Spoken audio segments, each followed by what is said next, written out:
Alright guys, welcome to Not So Stock Gaming's Semi-Pro Tournament for November 29th. Looks like we have 8 teams participating this evening, so unfortunately we will not have a secondary bracket tournament tonight.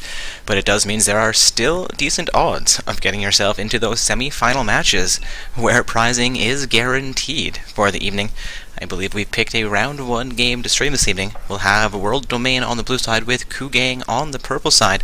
I was initially hoping to stream the Yellow Blade versus Finding Summoner's Rift matchup, but looks like Yellow Blade's mid laner may be a little bit late, so in order to get things started off as quickly as possible, I did switch that round 1 matchup, though should he arrive before this round 1 game we have on the stream gets itself started, we may end up switching back over to that match.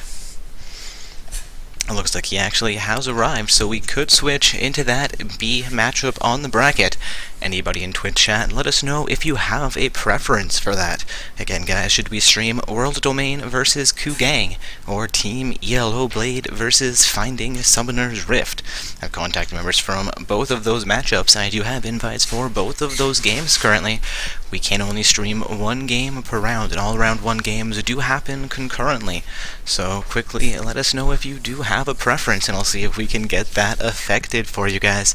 Again, it is going to be round 1 of Not So Stock Gaming's Semi-Pro Bracket Tournament, where summoners must be ranked between Gold 5 and Diamond 1 in their solo queue ranking.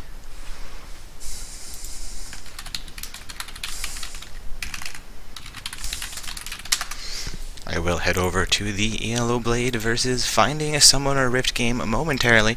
Looks like they're missing the entirety of Team Finding a Summoner's Rift. That could be unfortunate. We'll see which one gets itself started up faster. Looking like Jerry Chut W is looking to check in if we do have a team that does not show up, and I believe Team The Dynasty in the C matchup may be in a situation where their players are not all available. Let us know your team name, and we could be able to swap you into that place.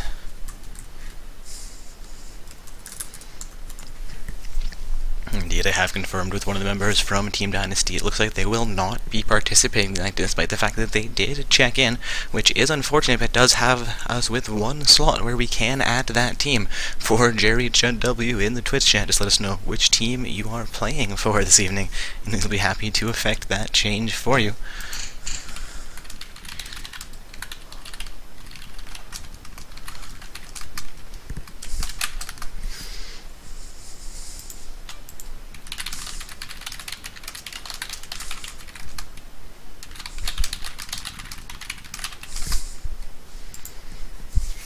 Again, guys, we are heading into round 1 of a Not So Stock Gaming Semi-Pro Bracket Tournament.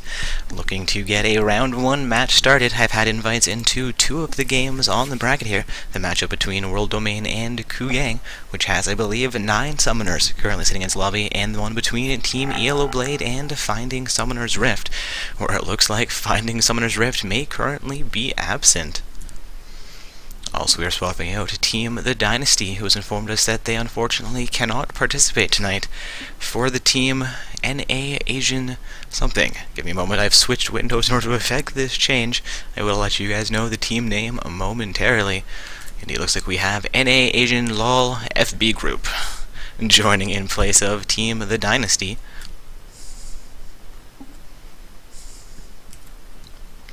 Alright, so that's been affected onto the bracket. I will refresh this page so that shows up for you guys. There we go. NA Asian, you guys are responsible for being on the blue side and contacting Marco and Friend. Looks like both games are still missing at least 1 participant here. Again, whoever gets their lobby formed up first, unless I see some sort of preference from the Twitch chat, will be getting the stream this evening.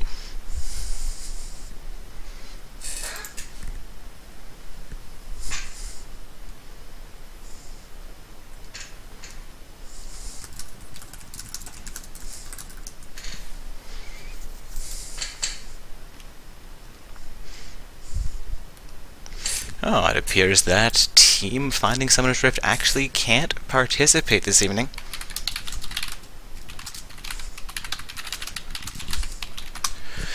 So I'm going to head back over to the matchup here between teams World Domain on the blue side and Ku Gang on the purple side, where we're waiting for one more team member from World Domain, as it appears that Finding Summoner's Rift has forfeit their round 1 game.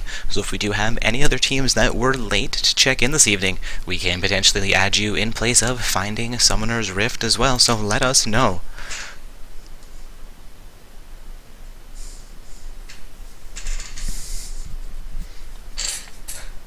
Again, guys, we are getting started with round 1 here of Not So Stock Gaming's Semi-Pro Tournament. All summoners must be ranked between Gold 5 and Diamond 1 in the solo queue.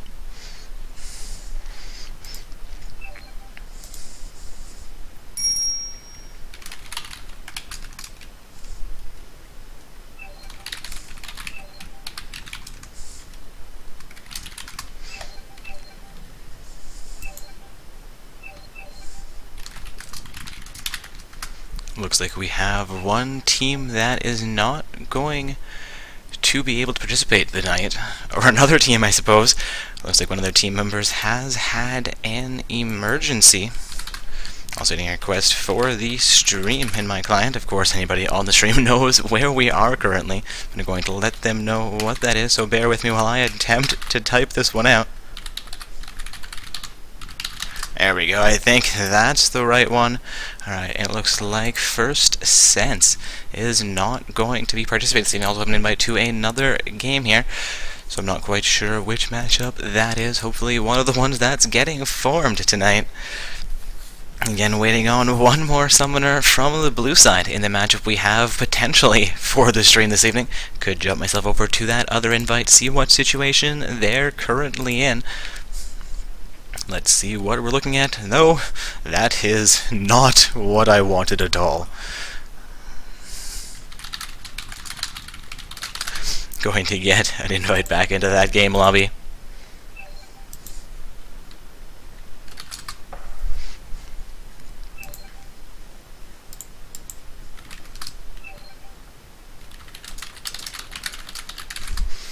Alright, looks like First Sense actually has a replacement for their member who could not participate this evening. That is a lucky case for them. Hopefully the emergency for their other member is not too serious. Again, back into the lobby here with teams World Domain and Ku Gang. They still have 8 minutes remaining to field their final summoner. Again, guys, we're going to be effecting a roster change for Team First Sense for their matchup with Team Foursquare Gaming.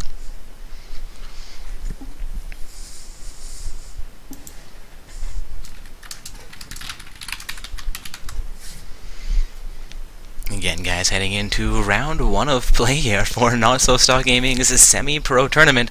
Looks like a little bit of a hecticness coming out from all the teams this evening, trying to get themselves sorted out and into their matches.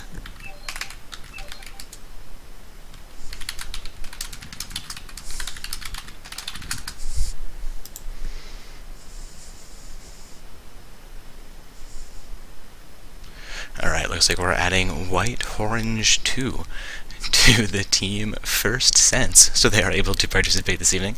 Just looking for First Sense in our roster here. Alright, and again, that, guys, is White Horang 2 being added to the Team First Sense. Should be affected onto their bracket now, or their roster now, I should say.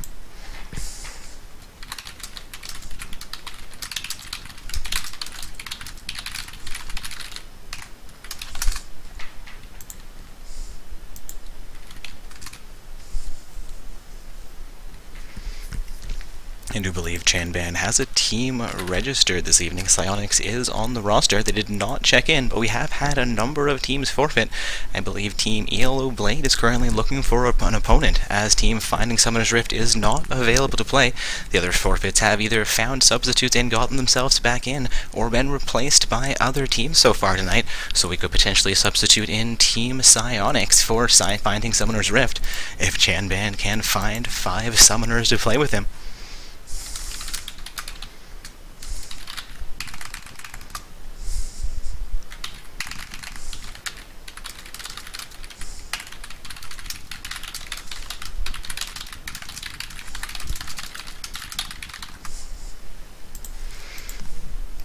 Again, guys, looking to get round 1 of play started here. eBay has finally come into the lobby with 5 minutes remaining for them to get the game started, so we can finally get our round 1 game on the stream started up.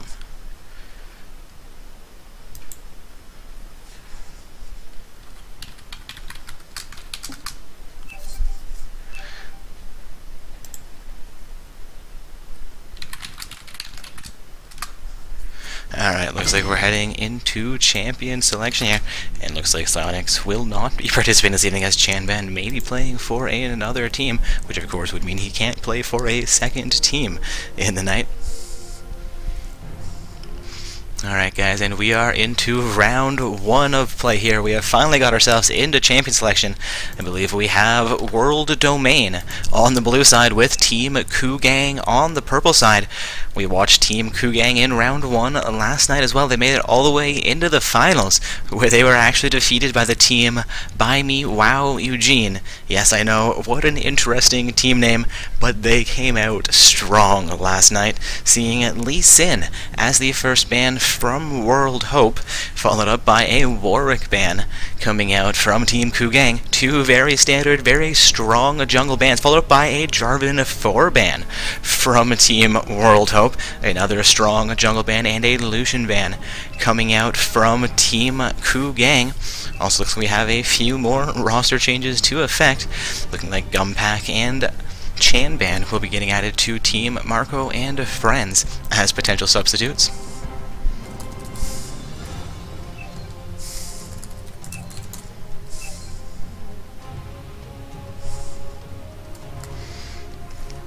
Alright, Chanman saying, you know what, I don't want to play for Marco and Friends. I may have 5 of our own, and there are 4 minutes remaining for round 1 games to get started with Finding Summoner's Rift forfeiting their round 1 game. We are looking for one more team to fill in this evening.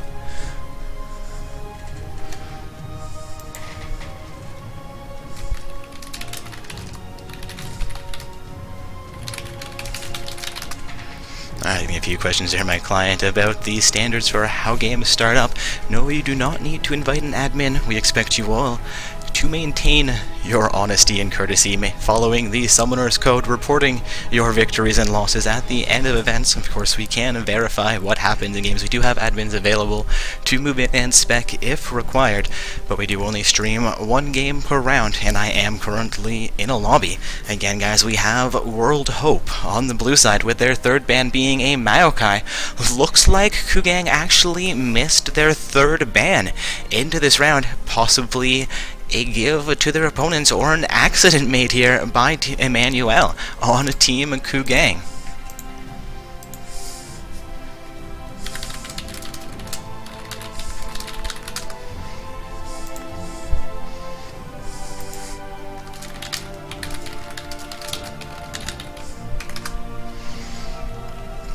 Alright, looks like Psyonix may be replacing a team Finding Summoner's Rift this evening. Finding Summoner's Rift coming into their lobby saying they could not play tonight, meaning we were looking for one more team to play, and Psyonix have said they may be available. Chanman looking to see if he can field his entire roster. Also seeing a Pantheon selected by Tough Cookie on Team World Domain. In the finals matchup of last night's open bracket tournament, we saw a Pantheon jungle do very, very well. Actually, that wasn't the finals matchup. I think that was round 3, the semi-finals with regards to that Pantheon, as we had a Lee Sin in the jungle in the finals, played by Team Buy Me Wow Eugene. Of course, the teams in the matchup in round 1 of tonight's semi-pro tournament is Kugang on the purple side. They were one of the finalists in last night's tournament, and Team World Domain on the blue side, looking to make their way into the semi-finals tonight, as round 1 is the quarter-finals with only 8 teams participating.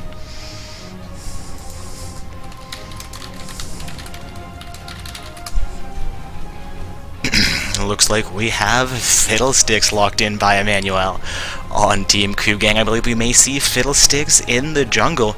We saw him banned out quite reliably throughout last night's game, so interesting to see him chosen into round 1 here tonight, as well as Setched locking in a Twitch for their team. I believe we're going to have the jungle and AD carry selected there. Capacity 14 has quickly locked in Gnar for World Domain as well, making me believe even more this Pantheon will be playing in the jungle, though he could end up as their mid laner. We'll see if they go with the AD mid and AD tank top lane. Looking to see what me 670 locks in for World Domain.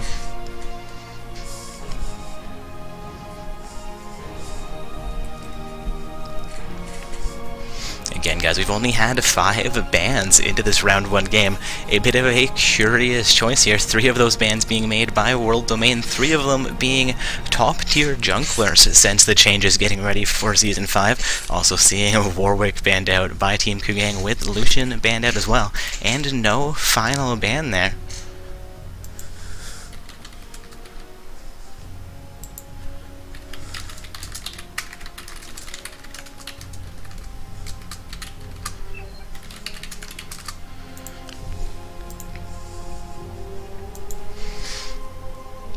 Alright, looks like we have Ant hovering over Morgana. We see her banned out a fair amount in tournaments as well as in the lower tiers of play, but this is gold to diamond ELO, and we've seen both teams opt for more jungle targeted bans, as well as that one AD carry being banned out, Twitch potentially not wanting to deal with the high mobility of the Lucian.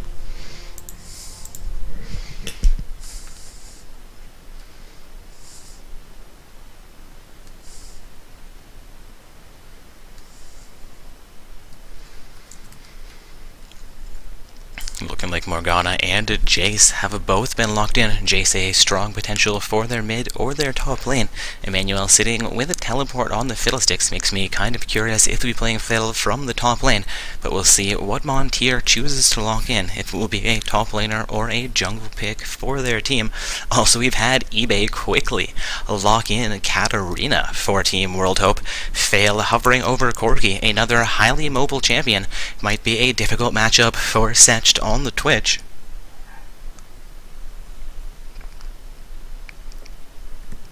Looking to see if Fail will lock in that Corki.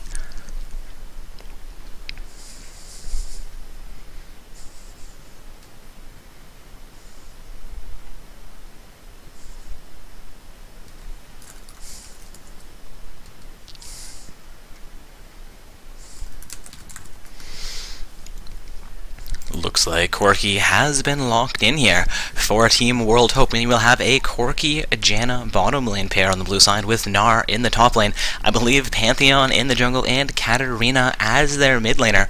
A very strong team composition coming out here. Katarina and Pantheon likely able to affect some very strong plays, while Gnar is not to be underestimated, and the Janna Corki pair is fairly powerful as well. Of course, we have Morgana and Twitch in the bottom lane. Morgana, one of the top tier supports in the current meta, is a little bit harder to synergize with Twitch, but still a great bottom lane combo. Looking like we're going to have Jace played in the top lane for Team Kugang with LeBlanc as their mid laner and a Fiddlesticks in the jungle. They have a lot of AP on their team and not a whole lot of tank. Of course, the blue side does have Pantheon and Gnar to take as much damage as possible, though I think Pantheon will be building as more of an assassin into this game. We'll see how the lack of tanks affects both teams. Of course, that does mean that purple side will likely be looking for as many picks as possible here. A whole lot of 5 versus as few as possible situations. Looking like we've got into that 60-second period where summoners are able to finalize their runes, masteries, and their summoner spells, as well as trade around those champions. Only 10 seconds remaining until we'll be into spectator delay, and these guys will be loading themselves onto the Rift to get their round 1 game started. Also, with us being 19 minutes past the hour, I believe our 3 other round 1 games have started as well.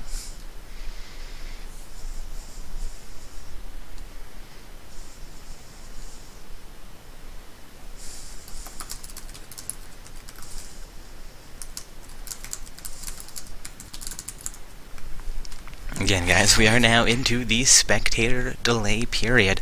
So in about 2.5 minutes, we will be heading into load screen and then onto the Rift for Not So Stock Gaming's Semi-Pro Tournament Round 1 game. Again, it is Team World Domain on the blue side, with Team Kugang playing on the purple side. Our three other Round 1 games are Team ELO Blade versus Finding Summoner's Rift.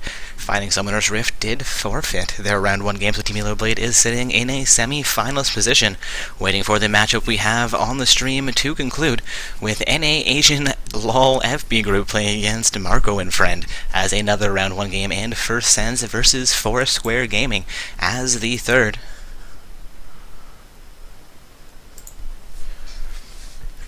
Again, guys, we are in spectator delay for our Round 1 game that we have on the stream this evening. It is the A matchup in the bracket. We have World Domain on the blue side with Team Kugang on the purple side. We're going to have a Corki Janna bottom lane pair from Team World Domain facing off against the Morgana Twitch bottom lane.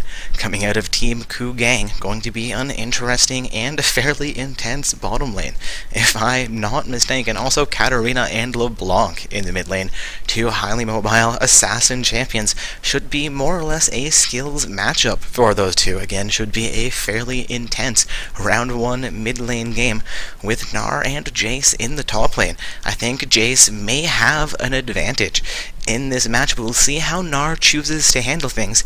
Pantheon and Fiddlesticks in the jungle, Pantheon being a little bit more mobile than Fiddlesticks, but Fiddlesticks being able to do huge amounts of damage. Again, Kugang with a very large AP team composition. Blue side, that is World Domain with a fairly standard and more balanced build, with one tank, two AD champions, the potential for some off-tank from their Pantheon. Katarina there to go full AP, full ham assassin, and Janna to offer a little bit of utility healing and whatever else is needed for her team. Also, just about 30 seconds now remaining until we're going to be getting into this load screen and getting onto the Rift for our Round 1 game in Not So Stock Gaming's Semi-Pro Tournament between World Domain and Team Kugang.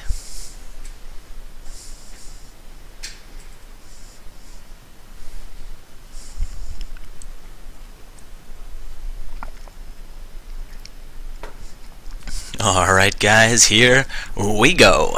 Again, World Domain playing on the blue side with Kugang on the purple side. Waiting for us to get into load screen, take a look at these skins and trims heading into Round 1 of play.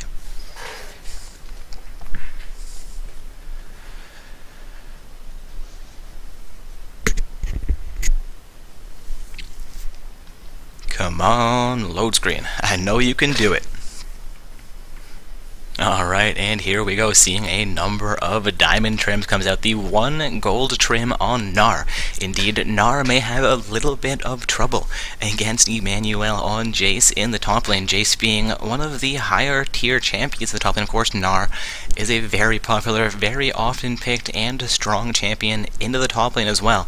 But being more of a bruiser champion against Jace, who is able to poke down his opposition and build up huge amounts of strength fairly quickly.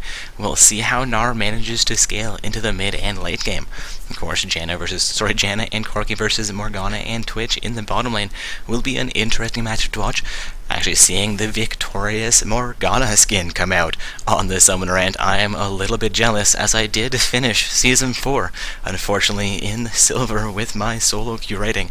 The way I'm showing that Challenger 5v5 team, you need to win 10 games with your team in order to qualify for the tier rewards, and I was not, unfortunately, in that situation. Again, guys, heading into Round 1 here. Looks like we have a 3-skinned team versus a all-skinned team on the purple side here. Gnar and Corki without the Gnar and Corki skins. We'll be playing this matchup, shall we say, naked. Also seeing Gnar hit 100% my icon, or my pointer icon. There we go. Has changed. I hear the sounds of the Rift. We should be heading into this game in a few short seconds. Again, guys, round 1 of play in Not So Stock Gaming's semi-pro tournament. We have World Domain on the blue side with Team Kugang. On the purple side, we are now onto the Rift, seeing all of those champions spawn in, most of them buy their items rather quickly, waiting on a few last purchases here, and I'll get the scoreboard reorganized before we get ourselves too far into play. Alright, looks like the scoreboard is good to go. Summoners making their way onto the Rift. An assist me ping coming out into the Baron pit. The 30-second Baron is going to be overpowered. Of course, Baron does not actually spawn until the 20-minute mark with the recent changes. Previously, it did spawn at the 15-minute point in the game. Words coming out from both sides into the Dragon picks a bush. Dark Binding comes out from Morgana. Janna has been locked down. More damage coming out from the Twitch Morgana pair onto Janna. Janna down about 200 people. It looks like she will get out of that with her life. Katarina, Pantheon, and Corki waiting in the wing. Corki content to sit in the red buff bush here, while Dutch's team looks to set up for some picks or additional plays.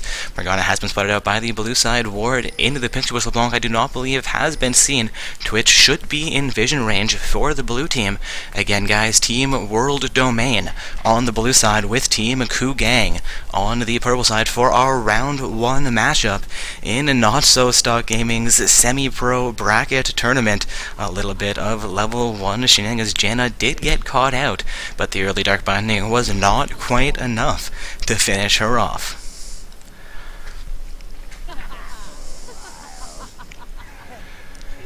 Looks like Pantheon will be starting with his red buff, as Corki and Janna are sitting directly into that bush, opting not to start with the Krug camp in the bottom half of the blue side jungle.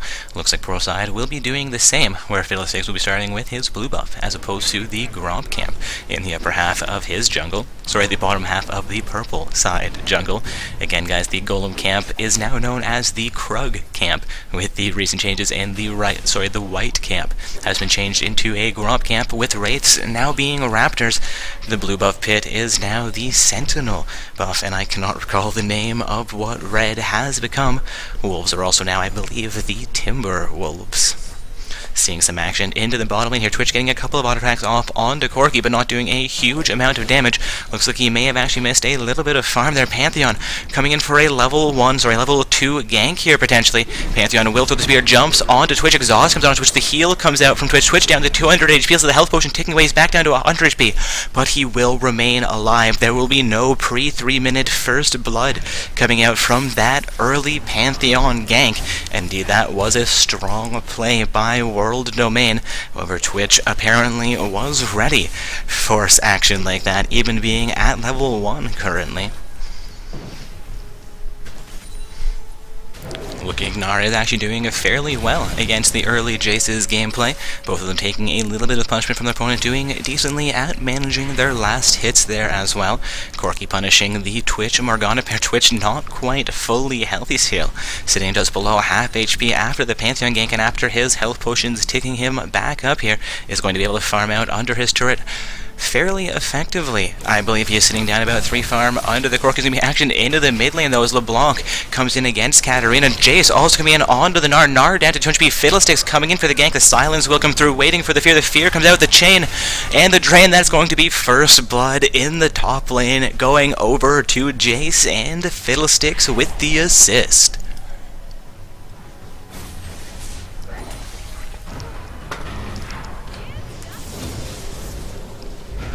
Going to be a little bit more action in the bottom lane. Twitch has been caught out, but the black shield comes out, not quite enough to keep him alive. Valkyrie and Corki keeping him stuck directly onto the Twitch.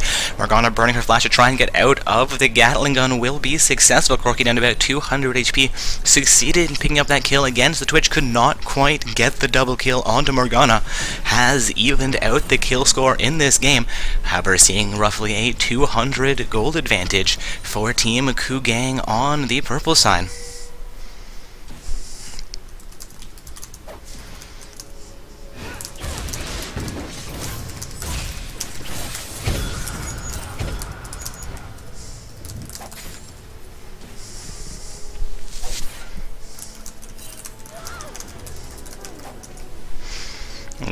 Katarina has succeeded in getting a fair amount of damage onto the LeBlanc. Will come back in. The Ignite goes down. I believe LeBlanc may go down. Has about 100 HP remaining. More than half of Ignite. Still taking down. Not quite enough to finish her off. And Phyllis comes in for a gank into the mid lane. Katarina exits on the bottom half of that lane.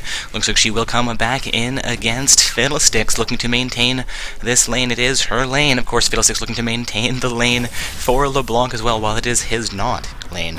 Of course, I just reverse those words, and my English begins to fail. Fiddle gets the drain onto Katarina. That's a huge amount of damage being chunked down from the drain. The drain already getting quite powerful indeed. That is why we see Fiddlesticks being a popular jungler no matter what the meta is.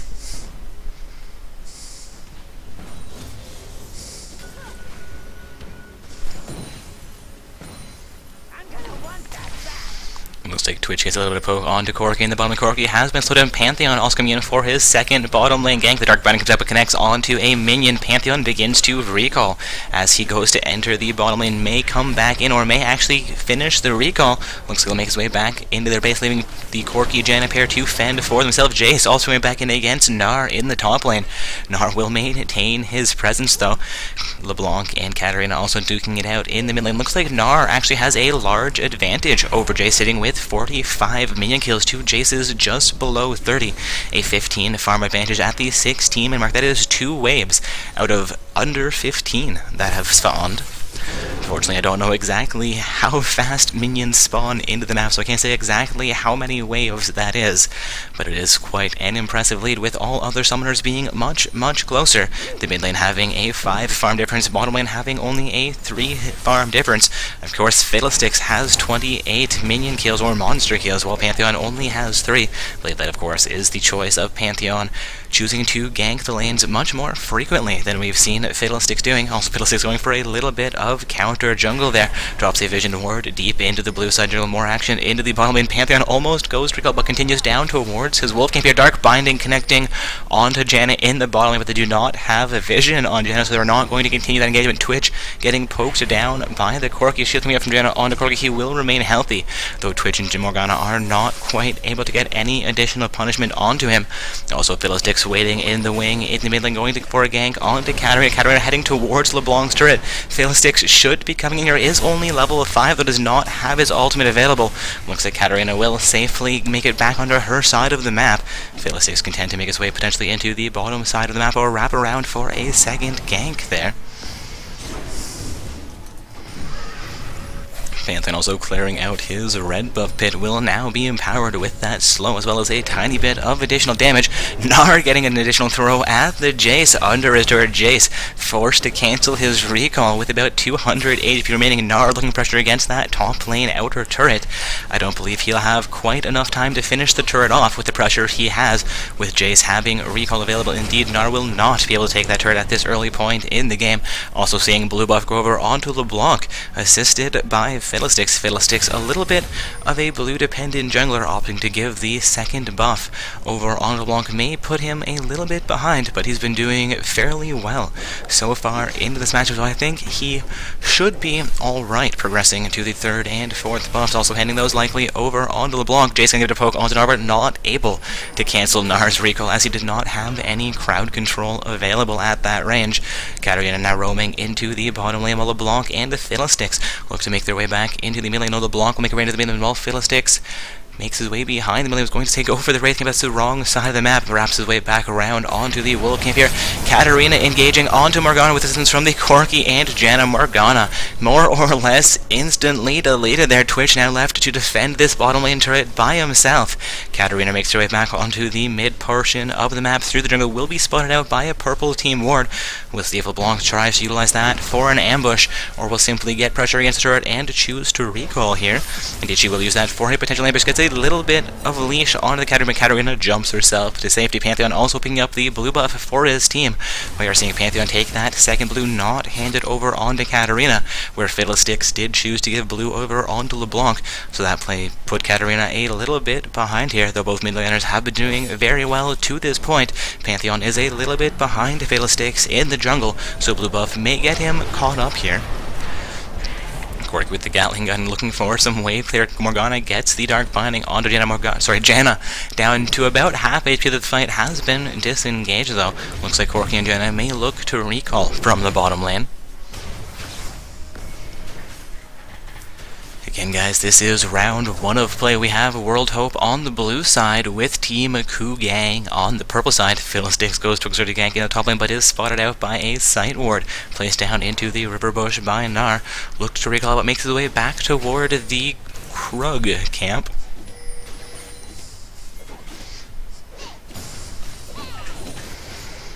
The boomerang comes out from Gnar, but not quite able to connect onto Jace. Jace and Gnar will continue following this boomerang, will connect on Jace. Katarina coming up for us. Heavy roam here. Fiddlesticks also into the top lane. Jace re-engaging onto Katarina, but Jace is down to about 500 feet. Fiddlesticks continuing the engagement onto Gnar. The leash will come out.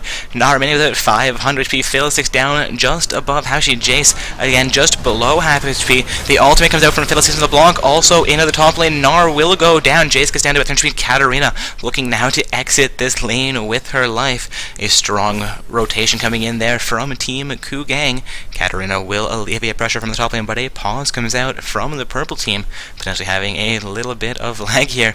No, somebody's mouse has stopped functioning.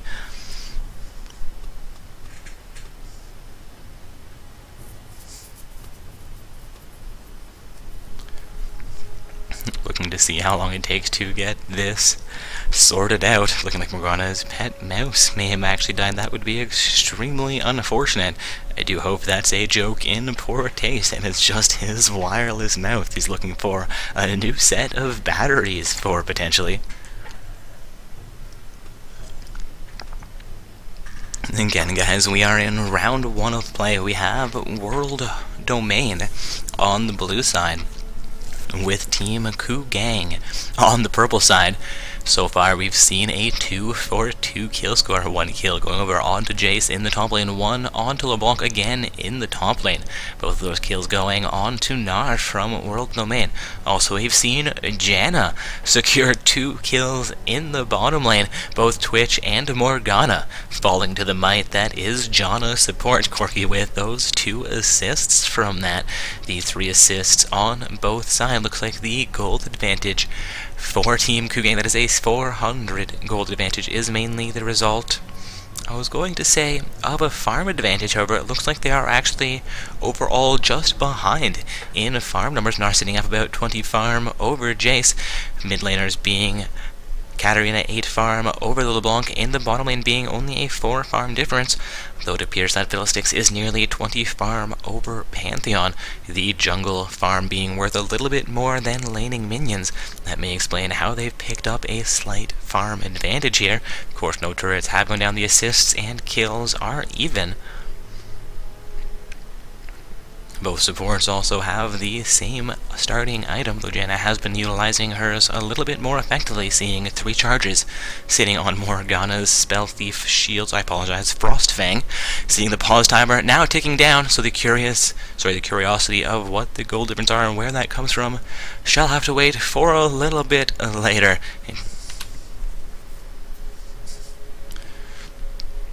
Corky was a vision ward out in front of Dragon, clears out this side ward placed down by Team Koogang. Fiddlesticks also initiating onto the Raptor camp here. Pantheon pinging out a dragon.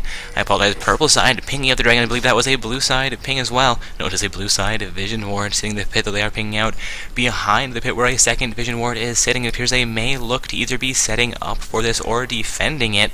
Ward coming out from the Janna over the wall. I believe no ward placed down. That was a ward coming out from the Morgana. Apparently I should look at what I am seeing. LeBlanc as well as Morgana waiting in the mid portion of the Corky has been engaged onto the ultimate coming out from the Janna. Ultimate coming in from Pantheon as well. He will engage onto LeBlanc. LeBlanc will go down. Morgana will go down as well. Going to be a 2-for-0 exchange. A great play coming out from World Domain. Fiddlesticks trying to remain with his life, being chased down by 4 members of World Domain. Katarina picks up the double kill, while Jace makes his way into the mid lane, looking to keep that mid lane outer turret alive. blue side mace it up for their first dragon here at the 12-minute mark in this game. They have now secured themselves roughly a 1,000 gold advantage with those 3 kills. Also looking for the dragon play here will give them a little bit more of a gold advantage, though with the global gold being removed from dragon, it's more going to give them a slight buff here, that being the first dragon being applied to either team. The first dragon going down to Team World Domain on the blue side. It looks like they're going to try and take down the Scuttle Crab as well, adding a little bit of additional vision control for their team. And with all of those vision wards placed in the bottom half of the jungle, one in front of the dragon pit, one in the tribush, one behind the dragon pit, they already have fairly strong vision. Also, we just saw LeBlanc go a little bit ham there, nearly pay off for her, but no more kills will be affected on the map. Now a 5 for 2 kill score, as well as that first dragon going down to Team World Domain. Fiddlesticks into the top lane. Gnar could be in trouble. His flash will connect, the boomerang comes through, but does not connect onto Fiddlesticks. No, connects on its way back. That is a great utilization of the boomerang, just enough to slow Fiddlesticks down, will make him fall off of that engagement. Though we did get the flash out of Gnar, will consider that likely a successful gank. Ultimate coming out from the Katarina. She gets locked down by a Dark Binding. Twitch Morgana as well as LeBlanc continue the engagement here. eBay on Katarina will go down to the DJ coming out from the Twitch. Fiddlesticks now also into the mid lane. Kugang looking for their first turret of this match. They have a full minion wave available. The turret down to about half HP. LeBlanc leashing onto Pantheon. Pantheon has been stunned down. A little bit more damage coming out. The cesspool coming through. More damage coming out from the LeBlanc. Not actually taking a single turret hit there, despite being in turret range when hitting the Pantheon. Likely just exiting there as we saw her make her way towards the lower portion of that mid lane. Having just exited turret. Thought she may have still been in it, but we didn't even see the turret try to leash on, so that was skillfully played by LeBlanc. Corki in the jungle here, standing under vision ward, knows he is fairly safe, but there are so many members of Team Kugang in range. They could look for some counter jungle here, though we have Morgana and Twitch making their way into the bottom wall. Jace and Gnar duke it out in the top lane. Gnar somehow surviving as Jace throws his poke directly at him. Gnar with about 50 HP there is going to make his way safely onto his side of the map. Dark Binding also connecting onto Corki in the bottom lane, followed up by a cesspool. But Twitch cannot make it into range. Will continue to farm in the bottom lane.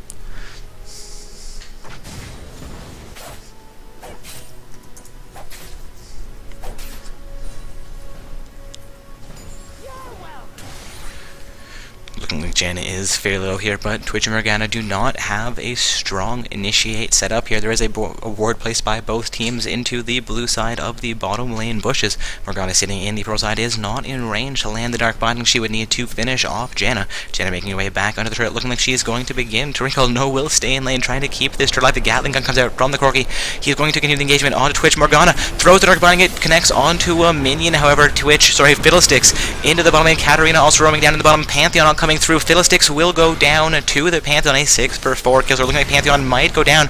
Morgana, however, is going to be the one punished. Katarina also going down in this fight. The Gatling gun not quite enough to finish off Twitch. Twitch down to just below 100 HP. Janna also extremely low as LeBlanc comes back into this lane looking for a double kill here. If she can just get into range, will jump in under her, picks up the kill onto Janna, but jumps back out before re-engaging onto Pantheon or Corki. Not quite being willing to sacrifice her life under the turret, or feeling confident enough to make those plays and the jukes. And again, we are seeing another pause come out here from the purple side. The mouse being a zombie mouse at this point, I suppose, having a few more issues after its original death.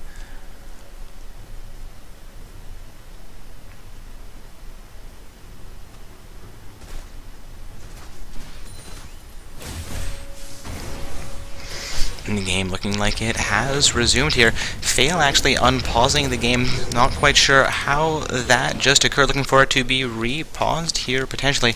No, both teams did say ready the unpause coming out from Emmanuel first, then Fail re-unpausing the game. Thought that was a pause, but then an unpause by the blue side. But just both sides say they're ready, an unpause being typed in by both teams, which is a little bit odd, but not technically a violation of the rule, as purple side did do that first. Gnar looking for his first turret of the game will even out the turret score. Looks like LeBlanc has been successful taking down the mid lane outer turret. Not quite sure how I missed that play going down. Now a 1-for-1 turret score and 8-for-5 kill score, however. Those kills being in favor of Team World Domain on the blue side. Kugang is down 5 kills, but down, no I apologize, up about 600 gold over World Domain, so Kugang doing fairly well despite being down a couple of kills. Of course, the first dragon has also gone over onto Team World Domain, so World Domain has that one dragon stack available to them, while Kugang has not yet managed to pick one of those up. Twitch looking for a turret in the bottom lane here, has a little bit of mean pressure available. 4 members of a Team World Domain making their way into the bottom lane. Morgana catching them out in the river, but getting caught out herself. Will make her way back onto her side of the map. Twitch, however, has gotten the warning from Morgana spotting that opposition, and Twitch will safely make his way back onto his side of the map. Also seeing LeBlanc has been clearing out a ward placed down into that bush. That will be a vision ward getting cleared, but she does get caught up by a Q from the Janna. Of course, Janna not able to continue that engagement. LeBlanc having a much higher damage output than a Janna at this point in the game, especially with Janna being the support player. Despite her being a 2-1-5, that is over a 90% kill participation for Janna on World Domain.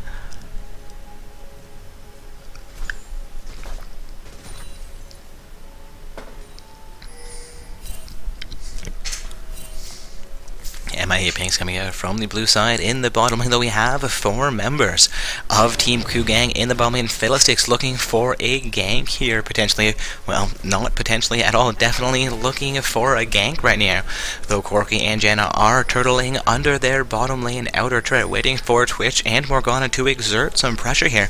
Fiddlesticks will be hard pressed to pick up a kill directly under that bottom lane outer turret. Though we are approaching the 20-minute mark of the game, all summoners should have their first large item purchase. And indeed, seeing Fiddlesticks with his first item and his boots, though the first item is a jungle item, not quite as strong as his first real item.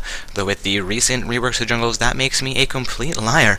The Rangar's Trailblazer is actually plus 80 ability power and a 20% cooldown, so that is going to be a strong first item for the Fiddlesticks.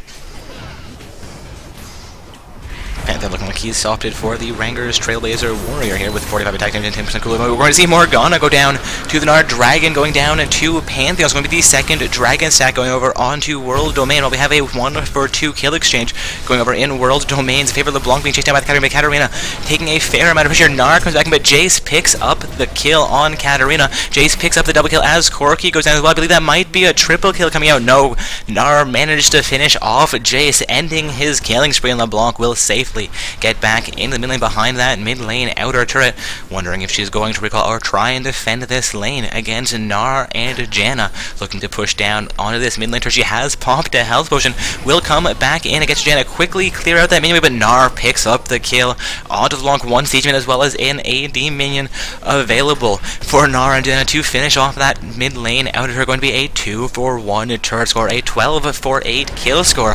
Team World Domain doing very well in this round 1 game, however only an 800 gold advantage for their team. Things are still very close, both teams performing very well into this matchup. Again, we do have 2 mainly diamond level teams in our round 1 game for the semi-pro tournament tonight.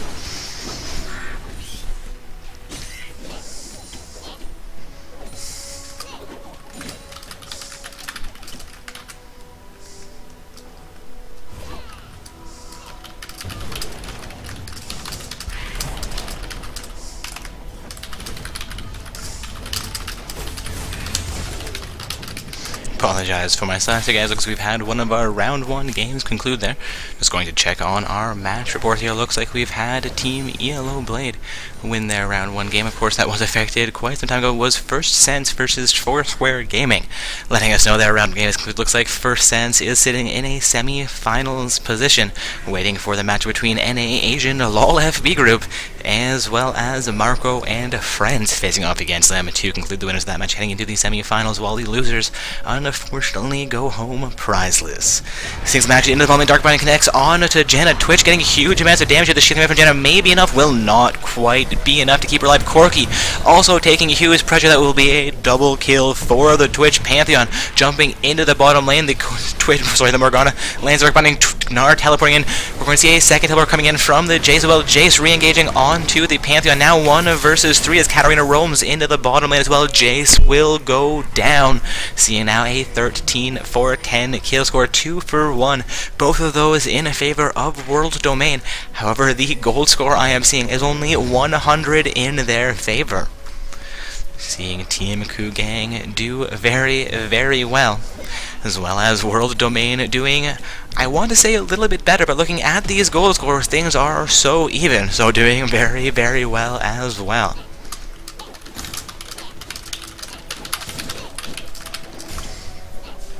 Again, guys, this is round 1 of play. We have World Domain on the blue side with Kugang on the purple side.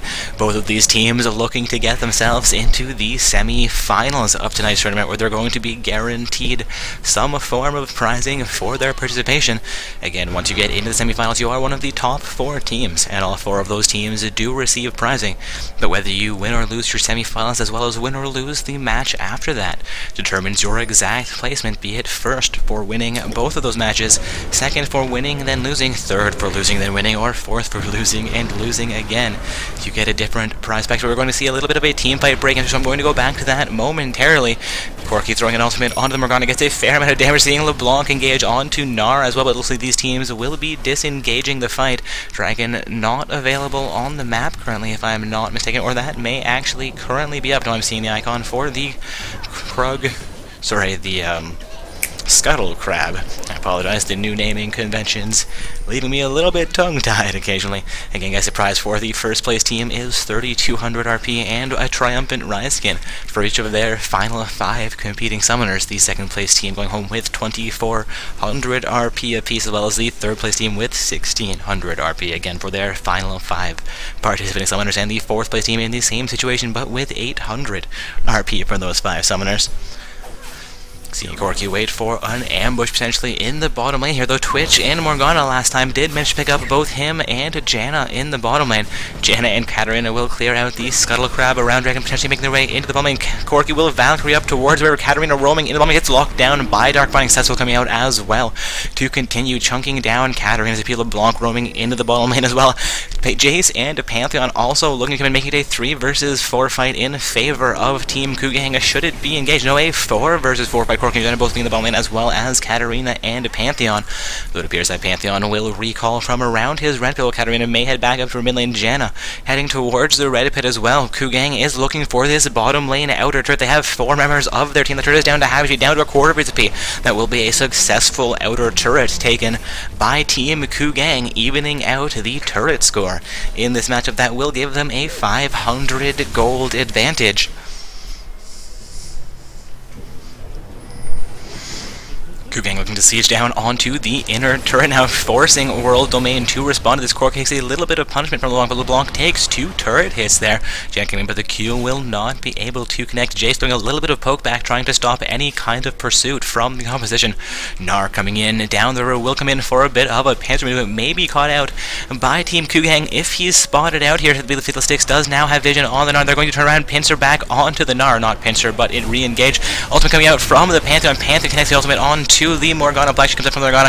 Gnar has gone down, but Fiddlesticks will go down as well. I apologize, Gnar is not gone down there. Corki goes down, but that leads to an ace for World Domain. Katarina picking up the triple kill there. That is extremely well played. Kugang with a little bit of an overextension, a little bit of a poor engagement potentially there. World Domain coming out on top in that team fight. They've now secured themselves a 2,000 gold lead at the 25-minute mark in the game, as well as I believe now their 3rd stack onto the Dragon buff. That is extremely impressive control of the Dragon pit for Team World Domain. Looking for an inner turret here. It will go down to the onslaught from Katarina Pantheon as well as Janna. Looks like Gnar was there assisting them as well, while Corki relieves a little bit of pressure in the bottom lane. Also, as we are past the 28-minute point in this match, Baron is now available for both teams to try and contest. Looks like Fiddlesticks will clear out the Raptor camp while Gnar attempts to contest that. Getting a comment in Twitch chat that Gnar is a monster, seeing him sit 6-2-4 with just over 200 farm. That's a 60 farm advantage over Jace. Jace, who is sitting 3-4-2. Indeed, this Gnar has been doing extremely well, where I thought it would be a difficult lane for him. I believe that was another turret going down to Team World Domain as well. Taking a look at the map, it looks like we've lost that bottom lane turret from the purple side, so Kugang now losing their third outer turret of the game, as well as just previously losing their mid lane inner turret, making it now a 4-2 turret score. Team World Domain has secured roughly a 3,000 gold advantage. Jace looking to poke onto Gnar. Gnar continue to farm under his turret here, looking to get as much gold as possible here. Has completed his third item, while Jace has only one completed item still.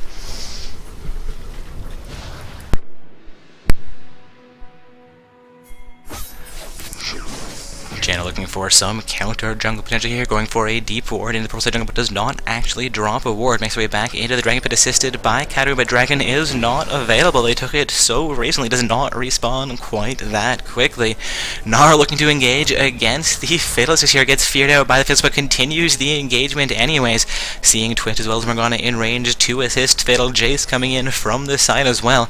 Another ping coming out from the Janna saying, assist me around their blue buff.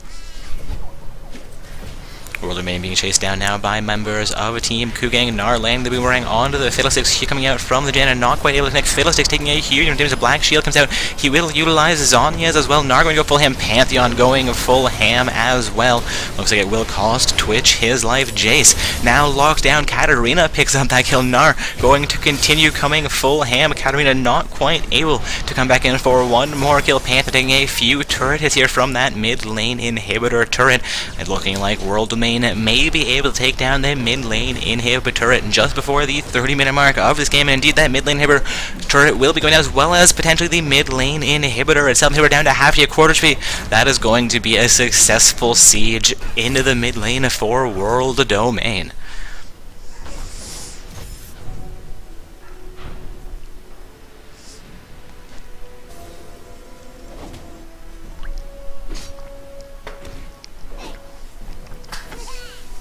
Looking like a sweeper was utilized there, and Gnar will begin to counter, taking down the red buff from the purple team. Sweeper comes out from the Twitch as well, and he's going to quickly clear down a sideward sweeper coming out from LeBlanc now too. It's going to be the second or third ward being cleared out by the purple side there. Once again regaining vision control in their half of the jungle, though I'm still seeing blue side dominating the vision control war, with two vision wards placed up near the Baron Pit, as well as one into the Pixel Bush, or I apologize, a sight ward into the Pixel Bush around the Dragon Pit.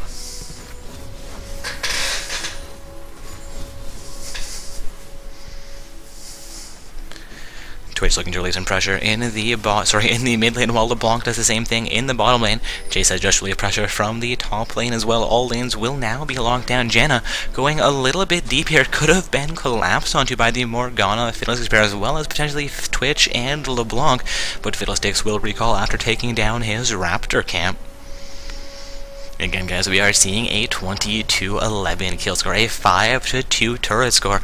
Looks like World Domain has picked up a solid advantage in this game, having just taken down Kugang's mid lane inhibitor. However, Kugang is down only 5,000 gold at the 30-minute mark, so that is not as large of a deficit as it potentially could be, but Jace is definitely behind Gnar. Pantheon appears to be a little bit behind the Fiddlesticks. LeBlanc and Katarina are even, while Twitch is actually ahead of the Corki. Pantheon is able to join this team fight. Will be a little bit too far onto his side of the map, but it's not going to be enough to save Fiddle's life. Fiddle's life. Corki and Pantheon will be able to lock him down. That's going to be a kill for Team World Domain. Now a 21-4-11 kill score. Blue side is looking for their second inner turret here, looking to siege down on the top lane. Inner turret will be defended fairly heavily, however, by Team Kugang. They have 4 members of their team in the top. They're going to be a rotation to the Baron pit by Team World Domain. Corki taking a couple hits from the Baron, down to half HP. Katarina looking to defend against any counter place here on their Baron attempt. We do have 4 members of Kugang in range to attempt to contest. Gnar jumps over the wall, gets blasted back by the Baron, has gone down to World Domain. Katarina picks up the kill onto Jace. They're going to continue this engagement. Katarina picks up the double kill as Twitch goes down. I believe it's going to be a triple kill for Katarina unless Gnar stole it away. Gnar did pick up the kill onto Morgana, but Katarina now picks up the triple. I believe that's going to be a quadra. No, not a quadruple, with only 4 kills occurring, and Gnar stealing one of them. Fiddlesticks is still alive. Katarina, however, looking for the quadruple, but she will engage onto the turret, ignoring Fiddle right now. They have a super minion tanking most of that turret damage. Gnar now tanking most of the turret damage. The first Nexus turret will go down. 10 seconds till any members of Kugang come back onto the map. The second Nexus turret will go down. I think this is going to be the game. Congratulations, World Domain, making your way into the semi-finals of tonight's tournament. Again, guys, that was round 1, the quarter-finals of play. The matchup between World Domain on the blue side with Team Kugang on the purple side. Kugang did very well in last night's tournament, making their way into the finals matchup where they were defeated, but they've been defeated tonight in round 1 by World Domain. I've got some high hopes for the team we just saw from the blue side. Looking for an invite into our round 2 game. I believe we have Team ELO Blade playing against World Domain, going to make sure that gets affected onto the bracket here. Again, World Domain just emerged victorious over Team Kugang in the game we had on the stream this evening. I believe I have a member of Team ELO Blade on, my friends, and we let them know to send me an invite once that matchup is ready to go. Apologize, did not mean to click my Skype. Not quite sure what I was thinking. Going to also add a member from a team World Domain. Let them know also to send me that invite. Make sure we get ourselves into the game here.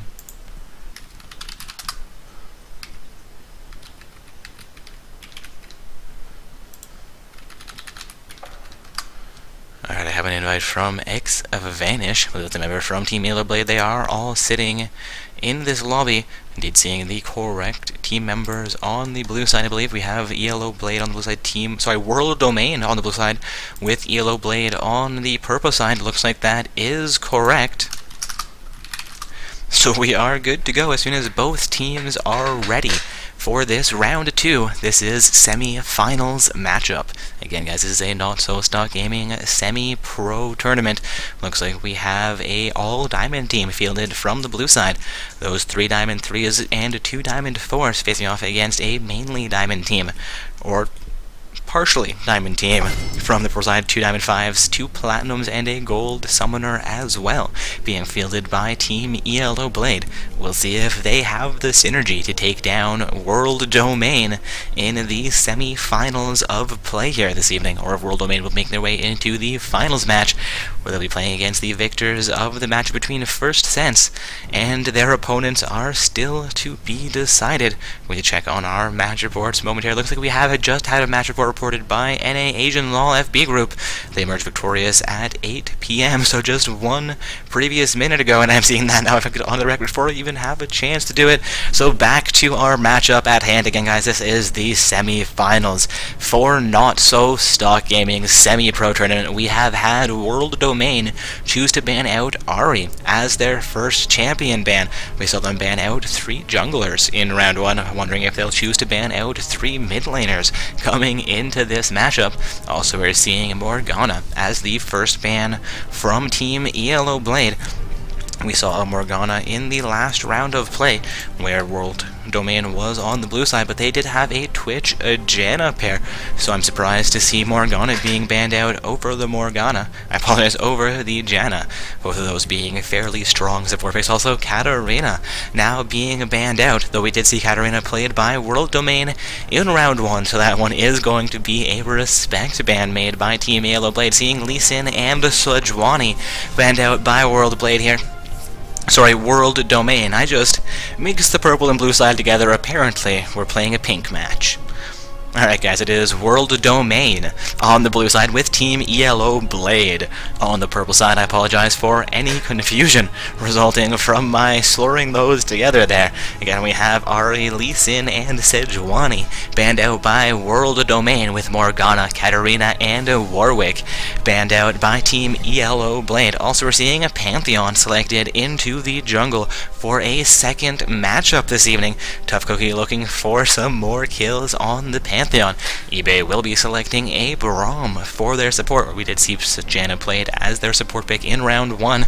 Waiting on Fail to lock in a champion, it will be a Lucian pick. Also, we've seen Position and Kamikaze PL lock in 2 champions for Team ELO Blade. It will be Gnar in the top lane with the Blitzcrank, currently showing Smite. I don't think he's going to be playing from the jungle, though it could potentially be viable.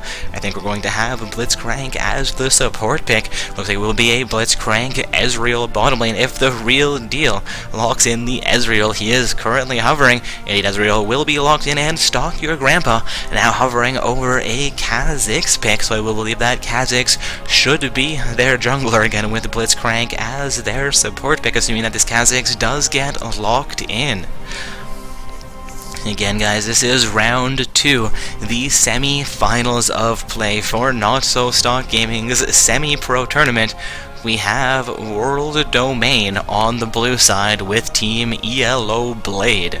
On the purple side, this is the semi-finals matchup. Both these teams are going home with some sort of prize tonight, but the winners of this matchup have the chance to play in the finals, where they get to compete for the top tier prize, the 3200 RP and a Triumphant Rise skin for each of their final 5 team members for the first place position. Of course, the second place team will go home with 2400 RP each as well, but should you lose in the semifinals, you're heading towards the bronze match, where you are competing for the 3rd and 4th place slots. Of course, while I've babbled on, Kha'Zix has been locked in, and Copacity 14 as well as Me 670 have also selected their champions for World Domain. And it looks like we're going to see Yorick played into the top lane for World Domain. I have not seen Yorick played in quite some time, but he's a very strong champion. Also, Orianna selected by Me 670 will be traded away onto eBay though, and Syndra looks like it was the last pick by Vanish, so we're going to have a Blitzcrank Ezreal bottom lane for Team ELO Blade with Syndra in the mid lane, Gnar as their top laner, and Kha'Zix in the jungle. Of course, they're going to be facing off against World Domain, the blue team, for tonight's semi-finals matchup, where we're going to have Lucian Braum as the bottom lane pair with Orianna in the mid lane, Yorick as the top laner, and Pantheon for a second time in a row as their jungler. Also, guys, only 14 seconds remaining for the summoners to trade around their team as well as finalize their runes, masteries, and their summoner spells. So as we get into the spectator delay period, that is actually when I take my breaks. So I'll be back in about 3 minutes as we get into the load screen, so stay tuned for our semi-finals matchup between World Domain on the blue side and Team ELO Blade on the purple side.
Alright guys, I have returned. Let's come back and just in time here as we are into the load screen.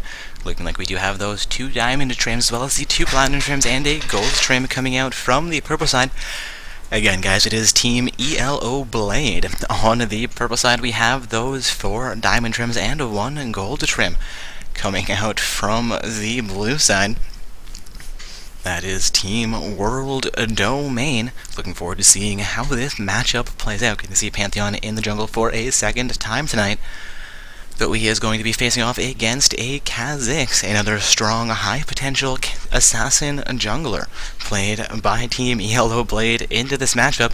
Again, guys, round 2, the semi-finals of play tonight.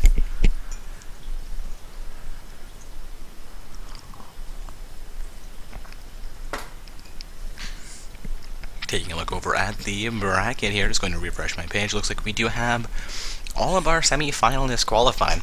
And a Asian LOL FB group winning out over Marco and Friends in round 1, as well as First Sense defeating Team Foursquare Gaming, leading up to that semi-finals matchup. Also, we had Team World Domain play against Kugang in round 1. Leading into this semi-finals matchup, and Team ELO Blade having Team Finding Summoner's Rift forfeit against some Psionics, saying they could replace them, and then unfortunately not being able to field all 5 of their summoners as well, resulting in Team ELO Blade making their way into the semi-finals matchup against Team World Domain. Again guys, World Domain on the blue side, with ELO Blade on the purple side. Going to get the scoreboard reorganized here. Looks like we're now good to go. Everybody making their way out of the base as well. Nobody late to purchase their items 30 seconds in the game. Everybody is now onto the map.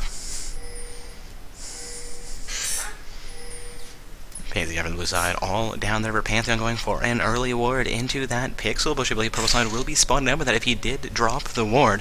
Flush scraping his way onto the blue side of the map, drops a ward just behind the Dragon Pit. Braum into the river here. All the purple side making their way towards the Dragon Pit now. Braum safely back onto his side. They're sitting in the Tribush, waiting for any kind of action. Kha'Zix, as well as the Blitzcrank Center and Ezreal, are standing under a blue side ward in that pixel bush. World Domain is aware of the shenanigans the purple side is looking like they're going to set up for. Also, Gnar making his way into the top half of the blue side jungle as well. Yorick has spotted that out, but looks like he is not going to respond to it, despite pinging out that Gnar is in their jungle. Everybody in the all chat saying, don't do it, and do it. Looks like they're trying to get some action going here. Ezreal, a little bit deeper than I think he should be in the blue team jungle here. Pantheon could potentially catch him out. And a pause will come out from the purple side. Not quite sure what's happened. Gnar has disconnected from the game. Looking to get Gnar back into our semi-finals matchup here. An awkward position for him to disconnect, and hopefully he didn't accidentally walk into the blue side jungle. Again guys, this is a semi-finals matchup. We have Team World Domain on the blue side with Team ELO Blade on the purple side for tonight's event.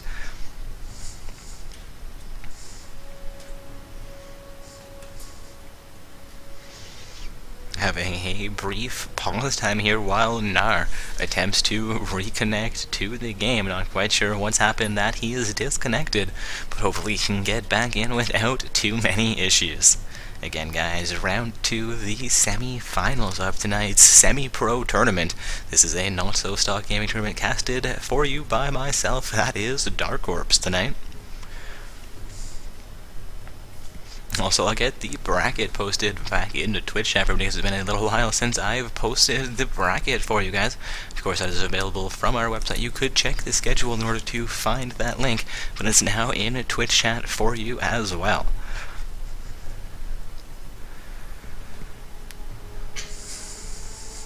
Again, waiting for Gnar to reconnect to get this matchup back underway. We have World Domain playing on the blue side with Team ELO Blade playing on the purple side. This is a semi-finals matchup for Not So Stock Gaming's semi-pro tournament. Of course, without an early game pause, could it really be considered a tournament game, or at least one worthy of a matchup in the semi-finals? In last night's finals match, we utilized just over 15 minutes of pause time. The mid laner from the purple side, that was the team named by me Wow, Eugene. An interesting name for their team, but their mid laner did, I'm not sure if it was disconnect or simply AFK for around 8 to 10 minutes, as well as a little bit of other connection issues for both teams, causing other little bits of pauses sporadically throughout that matchup. Again, guys, this is the semi-finals matchup, though, for our semi-pro event on November 19th. Again, a belated happy Thanksgiving to any of our American counterparts. Looking for Gnar to reconnect here, get ourselves back into this game. I am looking forward to all of the action we're about to get to see, but until Gnar gets his act together, we're going to only be seeing some pause screen.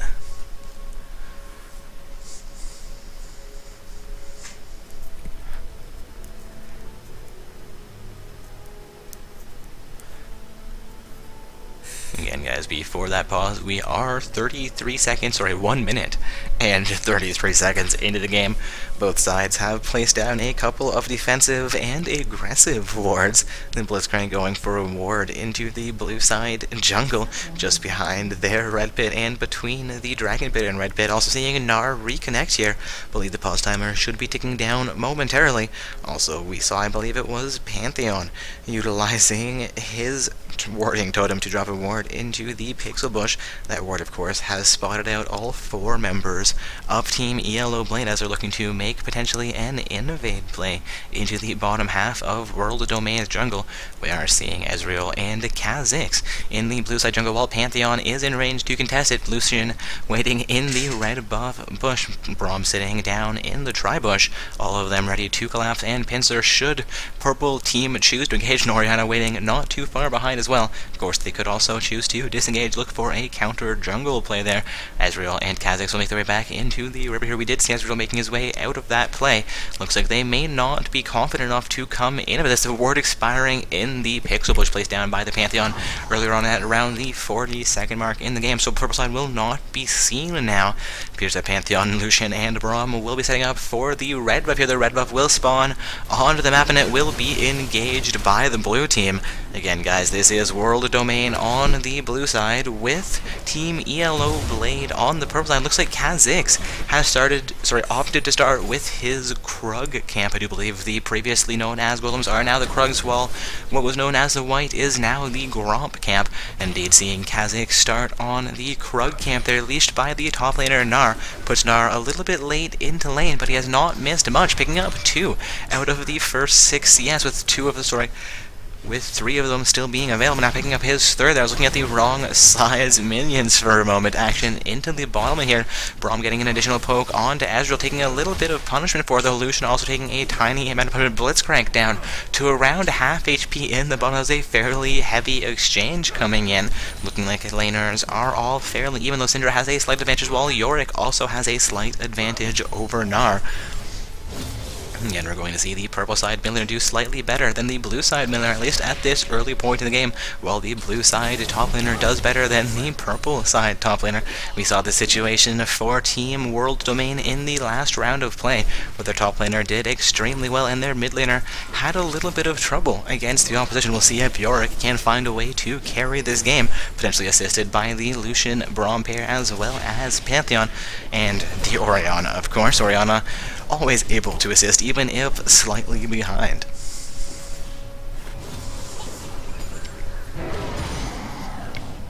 Looks like Gnar will be fairly successful farming under his turret, gets more or less caught up with Yorick, doing very well for himself there. Pantheon looking to make his way into the top half of the map, drops a ward into the tri-bush, and exits that lane, seeing Gnar pushed directly under his turret, not quite able to effect a gank at this point. And MI being sailing out by the team directly over the Pantheon, looking like they're looking for a gank onto Syndra, but Syndra has exited that lane. Pantheon will, however, come back in. Syndra now re-entering the lane. Pantheon looks like he's going to come in onto the Syndra. Gnar and Yorick still duking down. about in the top lane, looking for the gank in the mid lane. There we go. Pantheon gets the stun on to Cinder. A little bit more damage coming out. She's down to 200. Orianna cannot quite finish things off. Also, looking at the farm numbers, Orianna has actually picked up a slight advantage over Syndra.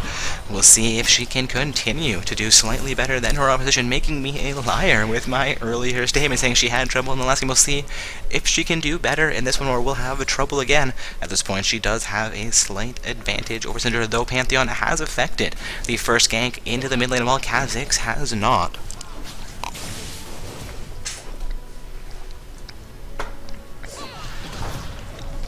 Gnar looking to engage onto Yorick, but the creeps coming out from Yorick are going to do a fair amount of damage back onto Gnar. The mechanic from Yorick is very, very strong in a solo lane as well as in the jungle. I'm a little bit surprised we don't see Yorick played more frequently throughout the higher tiers of play. Gnar sitting just below half HP will utilize his turret to try and take down the creep from the Yorick. Looks like Pantheon has just cleared out the Scuttlecrab, but may pay with his life here.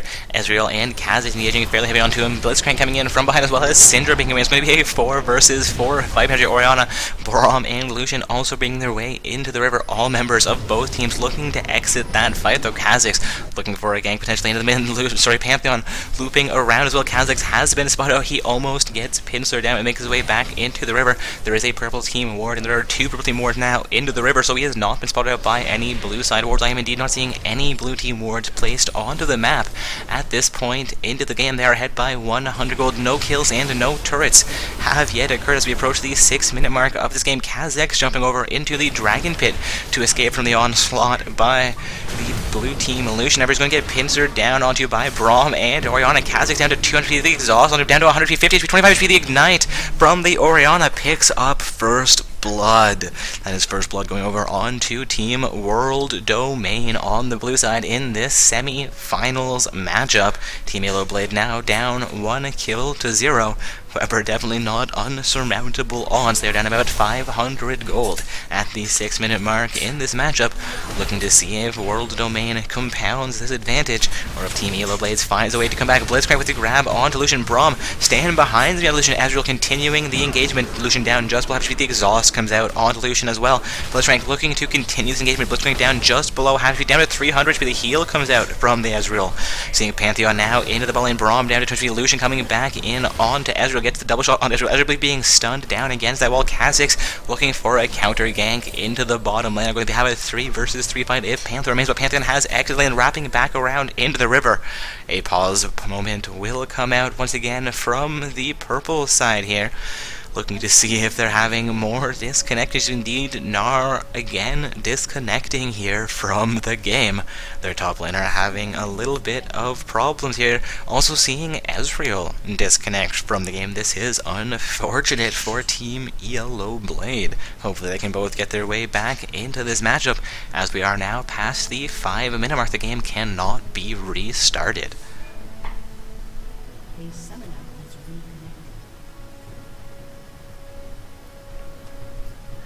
We've seen one of them now reconnect. I didn't see who it was that reconnected. Looking for the other summoner to reconnect as well. Get both Gnar and Ezreal back into this game. Also looking down the scoreboard, Ezreal doing very well for his team so far. Is sitting with 41 creep score, while Lucian has only 26. That is roughly a 15 farm advantage at the 7-minute mark in this game. Yorick sitting with roughly a 13 farm advantage over Gnar as well. Junglers are deadlocked, while mid lane has a 3 CS difference. Both supports have also picked up 3 creeps so far. I believe all of those being creeps they would be able to utilize the gold benefit from their relic shield, getting the gold for both themselves and their AD carries. Likely seeing a couple of AD minions as well as a siege minion at this point in the game being taken down by both of those supports. Again, guys, waiting for one more reconnection here. We've had both position on the Ezreal as well as Stalk Your Grandma playing on the Gnar.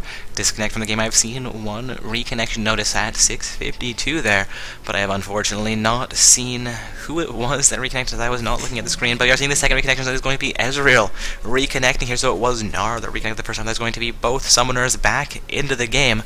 The pause timer should again be ticking down momentarily.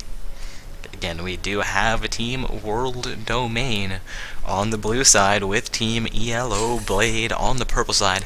This is the semi-finals matchup for Not So Stock Gaming's semi-pro bracket tournament. Blitzcrank looking for a grab, gets the grab onto Braum. Braum then tries to be drawn down to 150, but Kha'Zix even coming in with full ham cannot quite finish things off. Gets the flash out of Pantheon as Pantheon comes in from down the Illusion, also down to about 300 HP. That is actually a fairly strong play made by Team ELO Blade. Kha'Zix and Blitzcrank still both with full HP, while their Ezreal is not full, but still above half health and fairly healthy. It looks like Blitzcrank and Ezreal will both recall from the bottom lane, leaving just Braum to defend against that bottom lane outer turret's minions, sorry, against the minions as they pressure onto the bottom lane outer turret.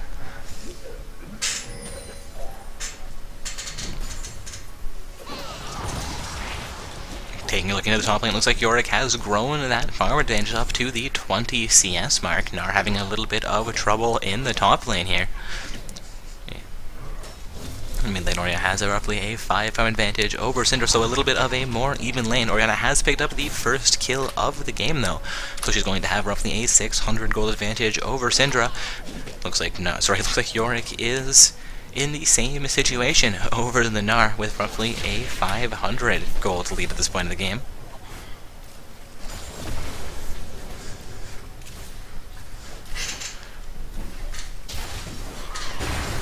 Syndra looking to poke onto the Orianna, managed to get a slow there, but not doing a whole lot of damage. Yorick going to come full ham onto Gnar in the top lane. Gnar will survive that with his life. Looks like he may be forced to surrender this top lane outer turret. Yorick going to continue to engage, but Blitzcrank missing his grab in the bottom lane. Gnar looking to recall just in front of that top lane inner turret. Yorick going to continue proxy farming here, gets a second wave of minions build up against the top lane turret while the fight continues in the mid lane as well. Both laners attempting to poke each other down. Orianna getting a nicely placed ball, doing a little bit of damage onto the Syndra, stun coming out from the Syndra, but it takes down a minion as opposed to locking down the Orianna. Blitzcrank making his way up into the river, looking for a ward around the Dragon Pit, will re-enter the bottom lane. Lucian also making his way back down into the bottom lane here. MIA picking out from the purple side, saying that Lucian is not there currently, but we are seeing him make his way back out. Will return in roughly 8 seconds. Pantheon clearing out the Gromp camp in the upper half of the blue side jungle here.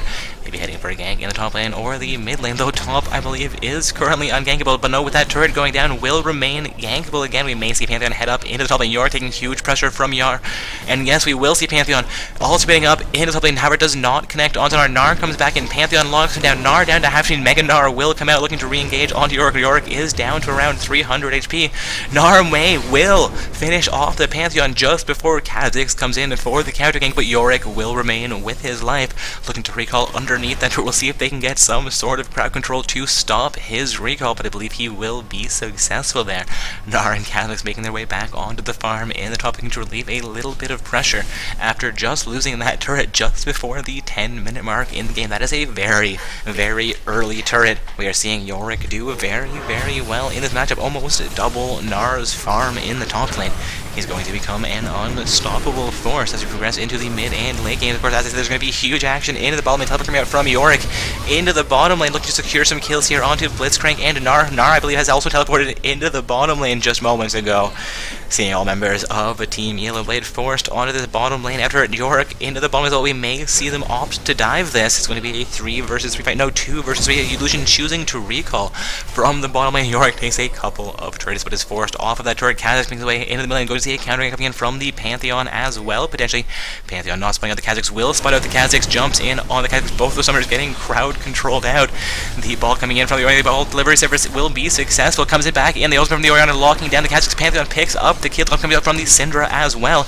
Orianna down to 200 HP. Braum stand behind me, and Pantheon picks up the double kill as Syndra goes down. Now seeing a 3-4-1 kill score in favor of Team World Domain. World Domain now setting up for their first dragon of the game here as well. Doing fairly well so far, 3-1, picking up their first dragon. They've got roughly a 3,000 gold advantage. They picked up the first turret as well here. The Ultimate Ezreal coming out a tiny bit too late, but Gnar comes in with perfect timing, not quite able to land the boomerang onto the Braum though. With only 200 HP remaining, that could have been a death sentence. Looking like Gnar has both buffs, potentially picking up a kill onto somebody who was double buffed or just stealing the red and blue camps from his team, though I doubt that would be the situation.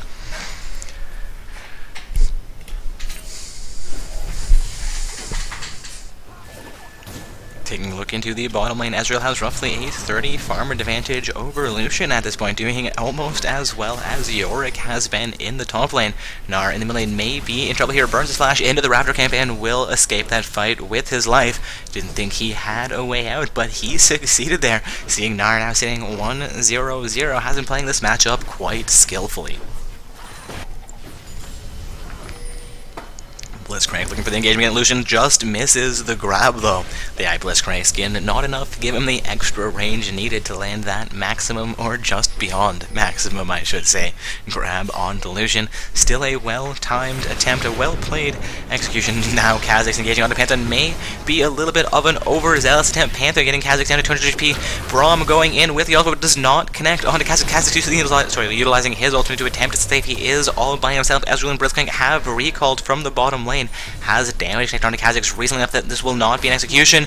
He gets executed. That was extremely well played by Kha'Zix, giving that gold on to no one despite still losing his life.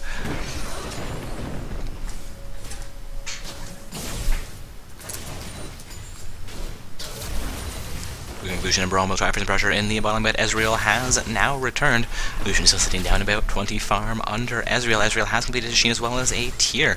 Opting for the tier as opposed to completing the first item with the Sheen is an interesting choice for him, though there may be an item that Sheen builds into with the tier. I cannot quite remember the Mira Mana's build path right now. Lucian does have his BF sword, but that is going to be his only item so far. Gnar coming in, full ham against Yorick. Kha'Zix also up into the top lane. I believe Pantheon may just come in. No, it's going to be a clone coming out from the Yorick. Kha'Zix actually goes down here. Gnar still at full health.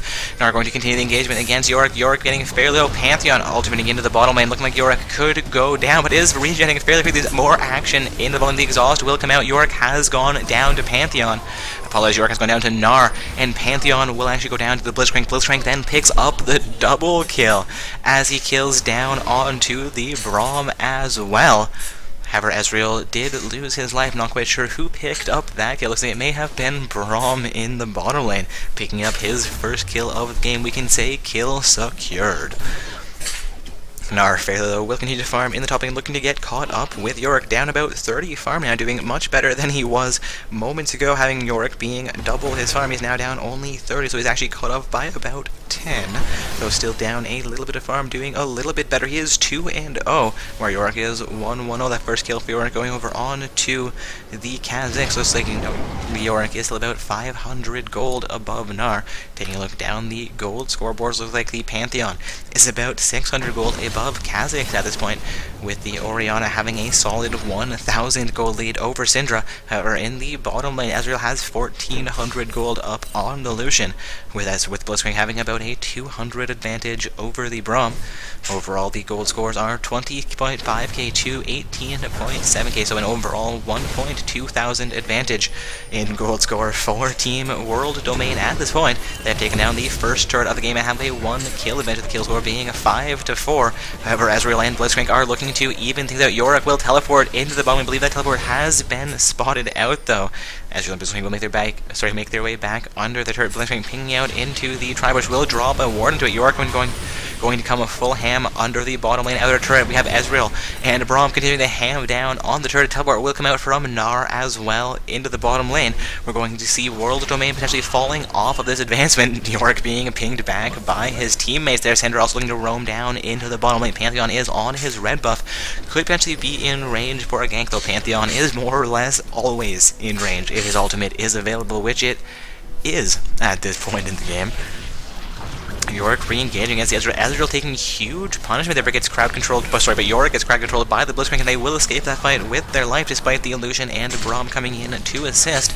Nair jumps himself back over the wall from there, looking to enter back into the bottom lane. No, looking to recall from that bottom of the bush. No, will re-enter the bottom lane as I originally suspected he would, with 3 members of Team World Domain pushing into the bottom lane. Kha'Zix has been forced over into the top lane to respond to a little bit of pressure, leaving the mid laners all by themselves, and Pantheon to continue his farm in jungle. He is sitting in the tri-bush on their side of the map in the bottom lane currently, looking for an additional play into the bottom lane, or looking to wrap back around for his Krug camp potentially. Seeing some careful things come out towards the mid lane where Yorick is waiting in the wing for a gank onto the Syndra. Syndra appears to be aware that he is there. Those careful things likely coming out from her team. He's going to begin to recall from the mid lane. It looks like he might head back into the top lane, looking for a little bit of additional pressure against that top lane inner turret. Having succeeded in taking down the first turret of the game, there is no outer turret in the top lane. Seeing their bottom lane turret go down as well, I believe that was 2 minion pressure alone.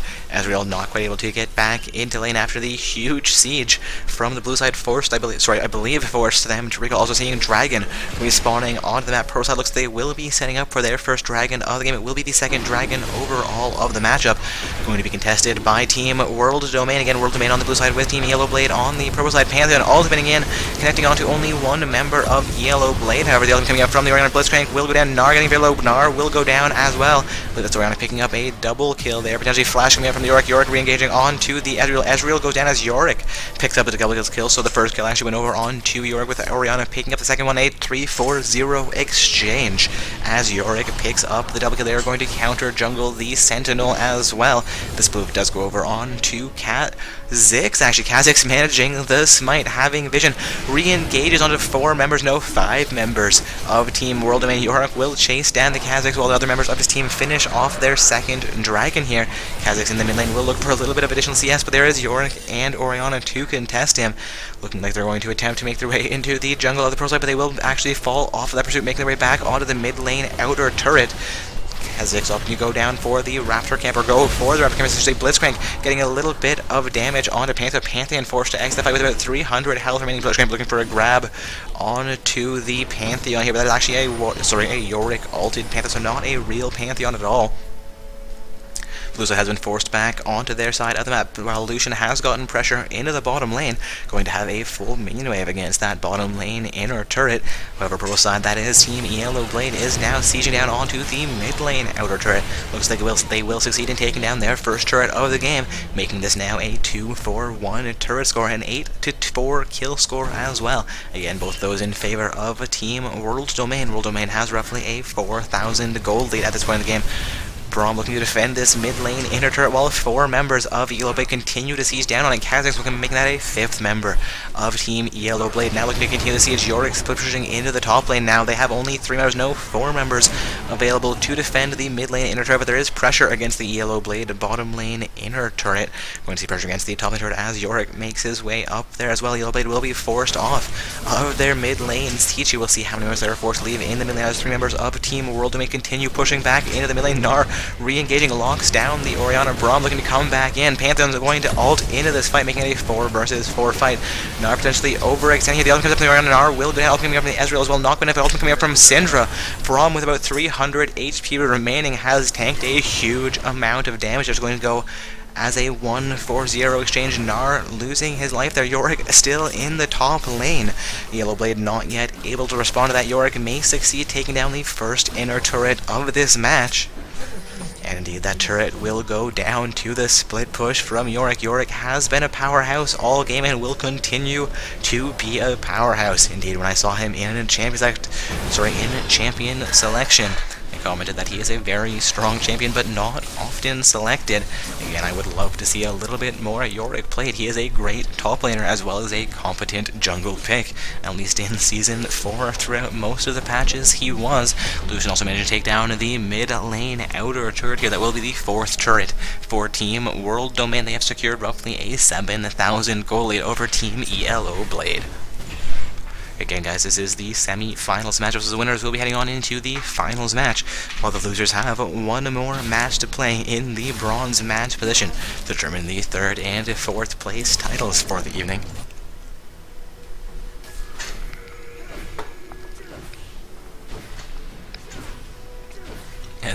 clear a Vision Ward placed down directly under one of their site worlds. Actually could not even see the Vision Ward sitting under, but he was able to clear that with all 5 of those auto attacks. Clears out the Scuttle Crab as well, affecting a little bit of more vision control around the Dragon Pit.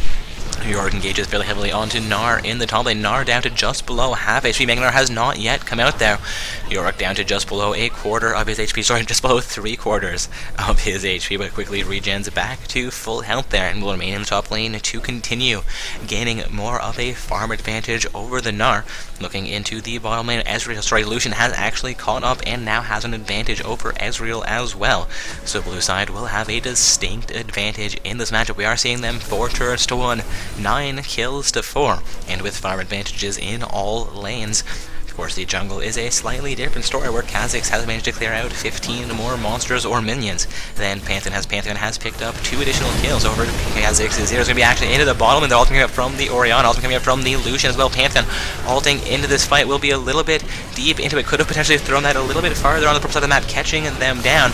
Gnar teleporting in will be locked down and deleted. However, Braum goes into about 50 HP. They're not going to be able to finish off. Lucian will go down to the ulting coming out from the Cinder. However, Pantheon leading into this fight with the Yorick and Orianna. There is no turret here for Team ELO, but they do have 4 members remaining. Those stun coming out from Orianna onto the Yorick. The ball delivery service initiated. Yorick will continue in on disengage with Kha'Zix forced in every way. Ezreal could get locked down here, but will pulse fire shift over the wall, I believe, getting himself to safety. The fight will continue though as Yorick picks up a kill onto Blitzcrank, and the ultimate coming out from the Yorick will continue doing damage. Yorick may actually go down here with about 150 HP. Orianna, however, picks up a double kill as Kha'Zix goes down. She's now killed off the Blitzcrank and the Kha'Zix, making this a 2-4-0 exchange in favor of World Domain.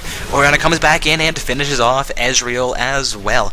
A little bit too late for it to be an official triple kill. However, she's going to continue the engagement, gets stunned down by the Cinder. Gnar looking to re-engage, tries to slow down the Orianna. Orianna getting a bit more damage onto the Gnar. Gnar down just below half HP. Orianna still full health here. Could pick up her 4th kill in this fight. Throws the ball back on the Gnar. Gnar down to 150 HP. Down to 50 HP. Flashes out after her ultimate. Braum comes in, misses the poke. Braum looking for an attack, tanking the turret. Orianna not quite able to finish off Gnar. Gnar 2-3-1, refusing to let that 4th death occur to Orianna in the bottom lane. She was so close there. Again, guys, this is World Domain on the blue side, facing off against Team ELO Blade on the purple side. This is a semi-finals matchup for NotSoStock Gaming's semi-pro tournament, and this is Dark Orbs shoutcasting for you. So far in the matchup, we are seeing a 13-5 kill score for World Domain, make that a potentially 14-5 kill score. Indeed, a 14-5 kill score as Lucian finishes off Syndra in what can only be called a strong pick. Blitzcrank going for a Dragon Test quickly gets locked down and deleted as well. However, going to see 2 kills, making that a 15-5 kills. Now the 3rd, no 4th, I believe, Dragon of the game being set up for by the blue team. Going to see Gnar lose his life as well, making that a 3-0 exchange. And now the 3rd Dragon indeed of the game going down to Team World Domain. They are 4 turrets to 1 as well. They have secured themselves nearly a 10,000 gold advantage as we approach the 25-minute mark in the game. Team ELO Blade is going to be hard pressed to come back in and win this one, though the longer the match goes, the stronger the throws can become. We'll see if ELO Blade can defend their base and find some form of win condition against Team World Domain. World Domain succeeds in sieging down the mid lane inner turret here. Seeing Ezreal take a huge amount of punishment from Yorick as well. Yorick not quite able to finish off the Ezreal. Pantheon will ultimate. The ultimate will not connect onto any members of Team ELO, but the Braum comes in flashing with his ultimate as well. Syndra taking a huge amount of damage, somehow still alive. Going to see Syndra have her go down there. Braum will go down as well, looking like Blitzcrank maybe in the same situation. The Pantheon, ulted by the Warwick, is going to potentially finish off the Blitzcrank, but Yorick taking huge amounts of damage there. However, Kha'Zix is going to be the one to go down. Yorick looking for the double kill against the Ezreal now, but gets grabbed by the Blitzcrank. Blitzcrank might finish it up. No, Yorick picks up the double kill onto the Blitzcrank, looking for his triple kill here. Picks up the triple kill in the purple team base. Pantheon now coming back in onto the inhibitor turret. That is an ace for 1. Looking they're going to get the inhibitor turret as well as potentially the inhibitor as well. Syndra has come back up onto the map though, so they are definitely not going to be quite strong enough to finish the matchup right here. Going to pick up this inhibitor and likely back out of the purple team base.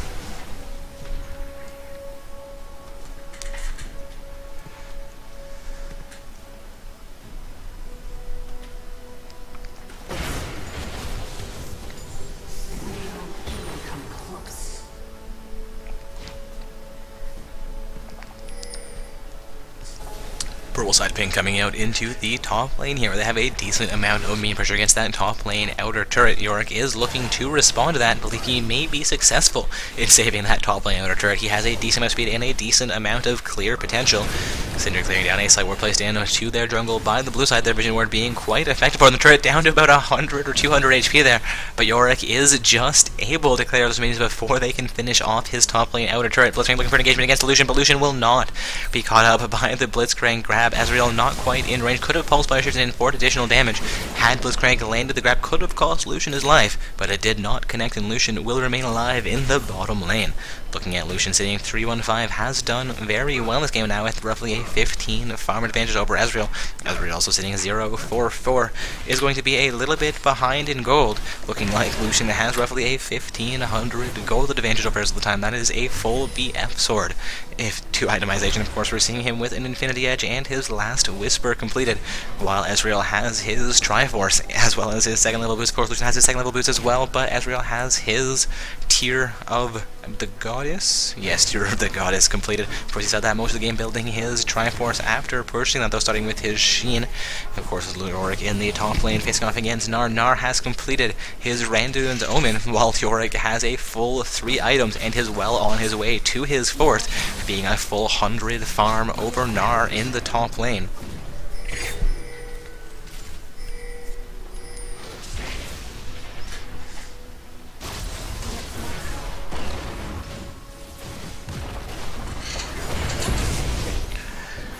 From Syndra onto the Lucian. Going to see Pantheon and Yorick re-engage that fight with the turret down just below HP. Syndra will go down to Orianna. Did not even see Orianna in that fight, but she picks up the double kill as a Blitzcrank goes down as well.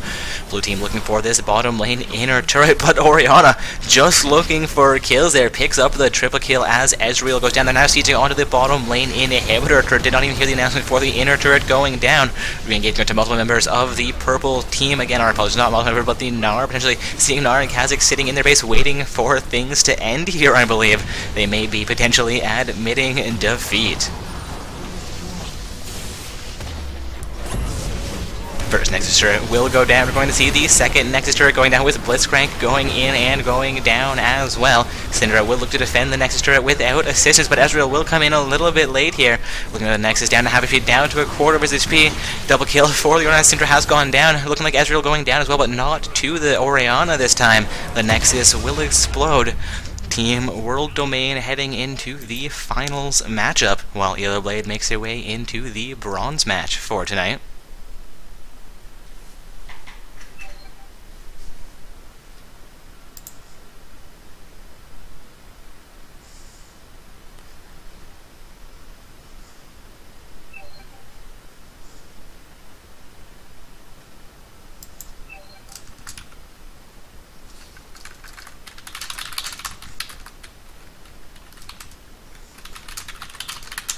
Apologies for silence, you guys getting reports that pause mode didn't work despite it being in a tournament draft mode. Pause should generally work.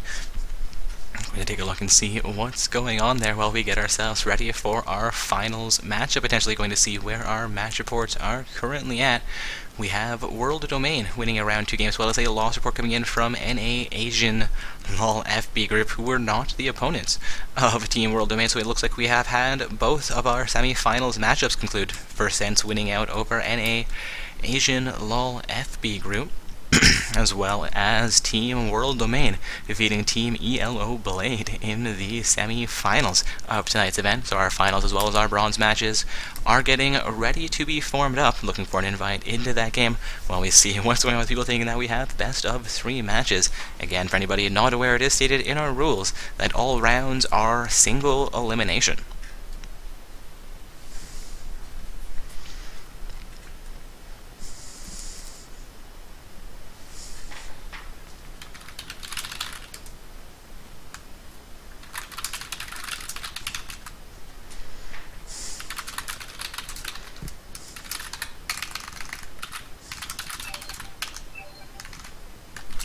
Apologies again for my silence there, guys. Just looking to get the finals and bronze matches set up here. Looking for members from both teams to remind them that they do have one more game to play.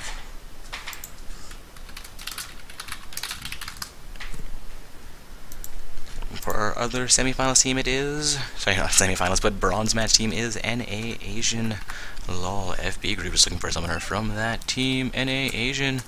Let's see. Alright, we have Jerry Chu, TW. Believe I have him here somewhere. Nope. Alright, who do I have from that team? Apologize, guys, for the distraction. And looking for an invite into our finals matchup.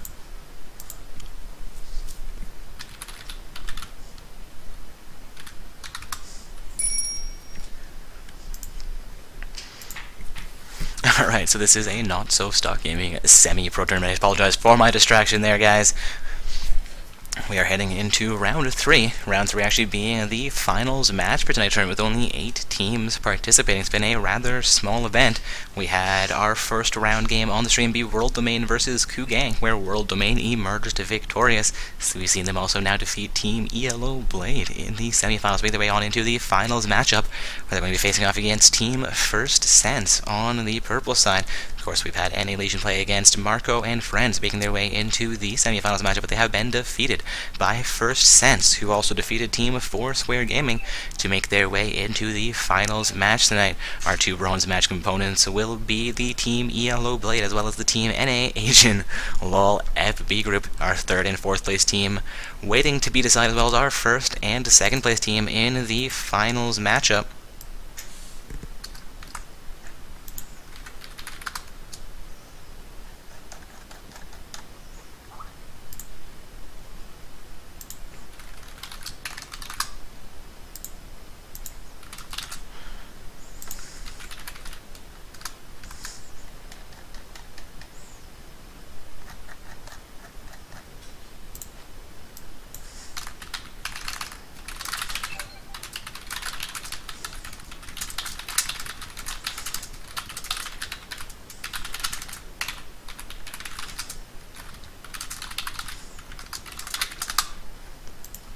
Again, I apologize for that. They're just letting team members know from all teams exactly how things work.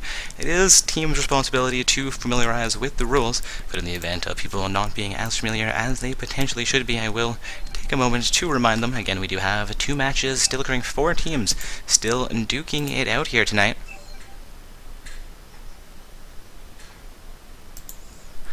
Looking for my invite here still to our finals match, where we have World Domain facing off against Team First Sense, waiting on World Domain to form up that matchup. Thought I added a number from World Domain. Did I have fail?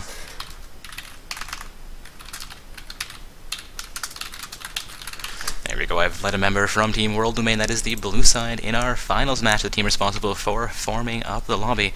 Know to send out an invite to me.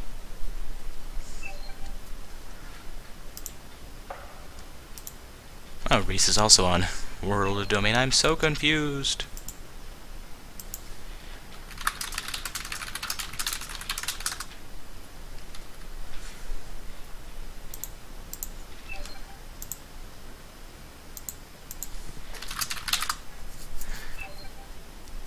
Wait a minute, Reason's moved, but he had invite, and then he's moved to spectator, so invite is everywhere.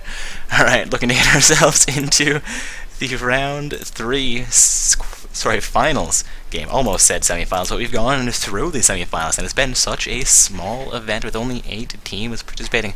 Again, this is going to be our finals match. We have World Domain playing on the blue side, with Team First Sense playing on the purple side for this matchup. Looking like we have all 10 summoners into the lobby, just waiting on everybody to be ready. Tough Cookie says then blue team is ready to go. Waiting on a confirmation from the purple side. Looks like Resense is not a member of World Domain, but is a member of First Sense, which I was already aware. Not quite sure where my mind has been. We are heading into champion selection, though. Again, guys, finals matchup between World Domain on the blue side and First Sense on the purple side. The first ban coming out will be from World Domain, and a ribbon has been removed from the game.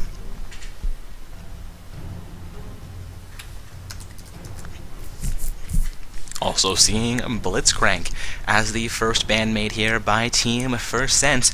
We saw World Domain play Blitzcrank fairly well in the last game, if I'm not mistaken. Brand will be the second ban, followed up by a Fatal Sticks ban. Lee Sin will round out the bans for Team World Domain, now waiting on a third and final ban to come through from Team First Sense before both of these teams begin selecting their champions for this finals matchup. Katarina will be the third and final ban coming out from Team First Sense, meaning that Tough Cookie is able to select for a third time tonight their Pantheon jungle.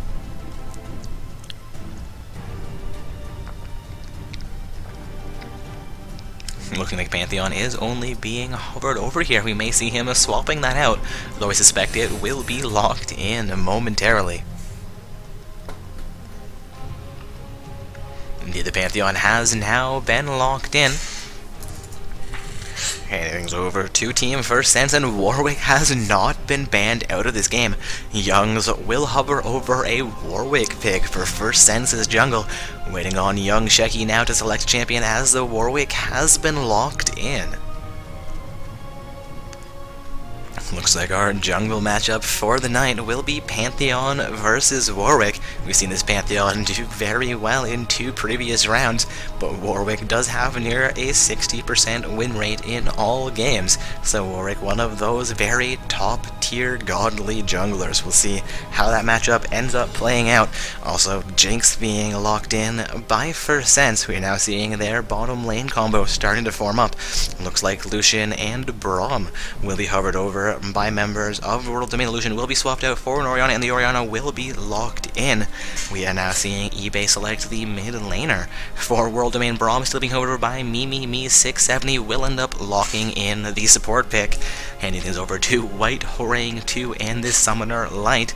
Light now hovering over a Leona pick. Not quite sure how the Braum-Leona matchup plays out, but I suspect that is partially a skills matchup, though Braum could have a slight advantage. Of course, Leona with a huge amount of crowd control, Braum with a decent amount of crowd control as well.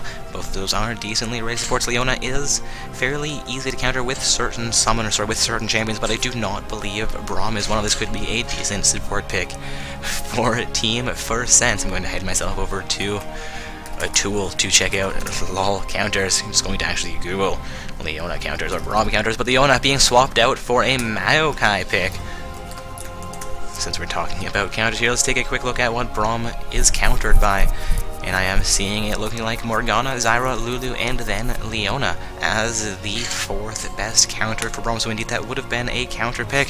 The Maokai being swapped back out for the Leona, so we will see that locked in with Nasus being locked in by White Horang 2 as well. Looks like we're going to have some Nasus in the top lane tonight. Capacity 14 as well as Fail.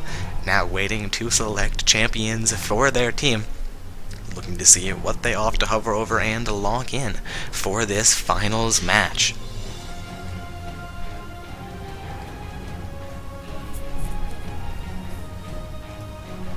Indeed, we have seen Team World Domain playing a fairly similar team composition throughout the entire night, though their bottom lane appears to switch it up a little bit between each map. We've seen Pantheon as our jungler, I believe Orianna throughout all 3 rounds of play. Their top laner has switched things up a little bit as well, playing both Gnar and Yorick so far. Looking to see what they choose to lock in for their top lane, as Fail has begun to hover over a Twitch pick, making that a potential Twitch Braum bottom lane. No, will be a Lucian Braum bottom lane, identical to their picks in the semi-finals. Capacity is going to hover over a Gnar pick, taking us back to their round 1 team composition, though in round 1 they did have a Janna as their support. Looking now for reasons to lock in the last champion for First Sense, and he will quickly do so, showing us a LeBlanc pick. Also, guys, we are into that 50-second period, or 60-second period I should say, where champions or summoners can finalize their runes masteries, summoner spells, as well as trade around those champions between their team members should they need to. and then we'll be into the 3-minute spectator delay where I will actually be taking a quick break once again, returning as we get into the load screen and onto the Rift. And again, this is a finals match between World Domain on the blue side and First Sense on the purple side. World Domain with a Lucian Braum bottom lane pair, Orianna as their mid laner, Gnar in the top lane, and a Pantheon for their jungle, facing off against a Jinx Leona. Bottom lane from Team First Sense, LeBlanc in the mid lane. We've actually seen Orianna play against LeBlanc once before so far tonight. Nasus as the top laner, and Warwick in the jungle. Again, those team members of Team First Sense facing off against Team World Domain. We are going to reach our spectator delay period, so I shall return momentarily, but stay tuned for the finals matchup between World Domain and First Sense in Not So Stock Gaming's Semi-Pro tournament.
For our finals matchup, looks like we do have 3 diamond trims coming out from the purple side with 2 platinum trims.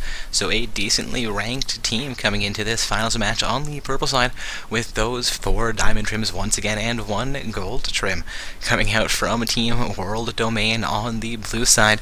For anybody just joining us, the matchup here tonight for our finals match in Not So Stock Gaming's semi-pro tournament is Team World Domain on the blue side with Team First Sense on the purple side, and we are now into the game, seeing summoners begin to purchase their items, make their way onto the map. Of course, to say onto the map, so those first 15 seconds don't now have a barrier added to the base where you cannot actually leave. They have all managed to purchase items before the timer cut off for that, and will make their map make their way onto the map simultaneously. Seeing 4 members of Team First Sense head towards the bottom side of the jungle. Nasus heading out through the mid lane, though he will head towards the upper half of that jungle. Nar saying it's the Wick. Looks like they may be afraid of the Warwick jungle on Youngs. Warwick again is a very strong jungler, though you've seen this Pantheon do very well so far tonight for his team. Ward's coming out from both teams into that tribe, which Braum takes a little bit of poke but will exit the situation safely. A 4-man invade coming out from Team First Sense very early on there, not getting them any kind of advantage, though. They're going to make their way back into the upper half of the bottom side of the jungle. They have been spotted out by a sight ward placed into the pixel bush by Team World Domain, though. Looks like they make their way back onto their side of the map, potentially setting up for their first buffs here. About 45 seconds remaining until these buffs do spawn onto the map, or I should say these camps spawn onto the map.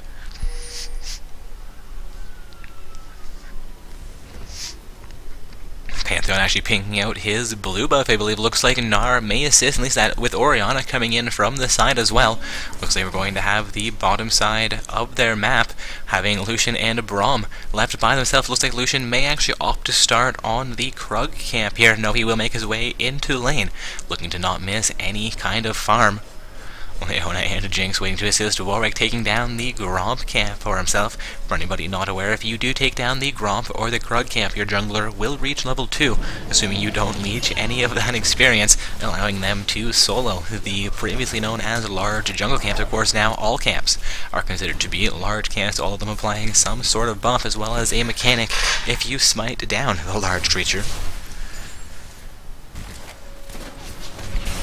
Bit of poke coming out from Lucian. He gets a double shot onto Leona. We've also seen LeBlanc get a little bit of poke onto Orianna in the middle. Another double shot coming out onto the Leona. Another attack coming through as well. Leona taking a tiny bit of punishment. Orianna again taking a tiny bit of punishment in the middle. More poke coming out from Lucian. He is trying to punish Leona, apparently not focusing on the Jinx, which is a bit of a questionable choice for Tough Cookie. Looking at their farm numbers, we are seeing ADC is fairly even so far.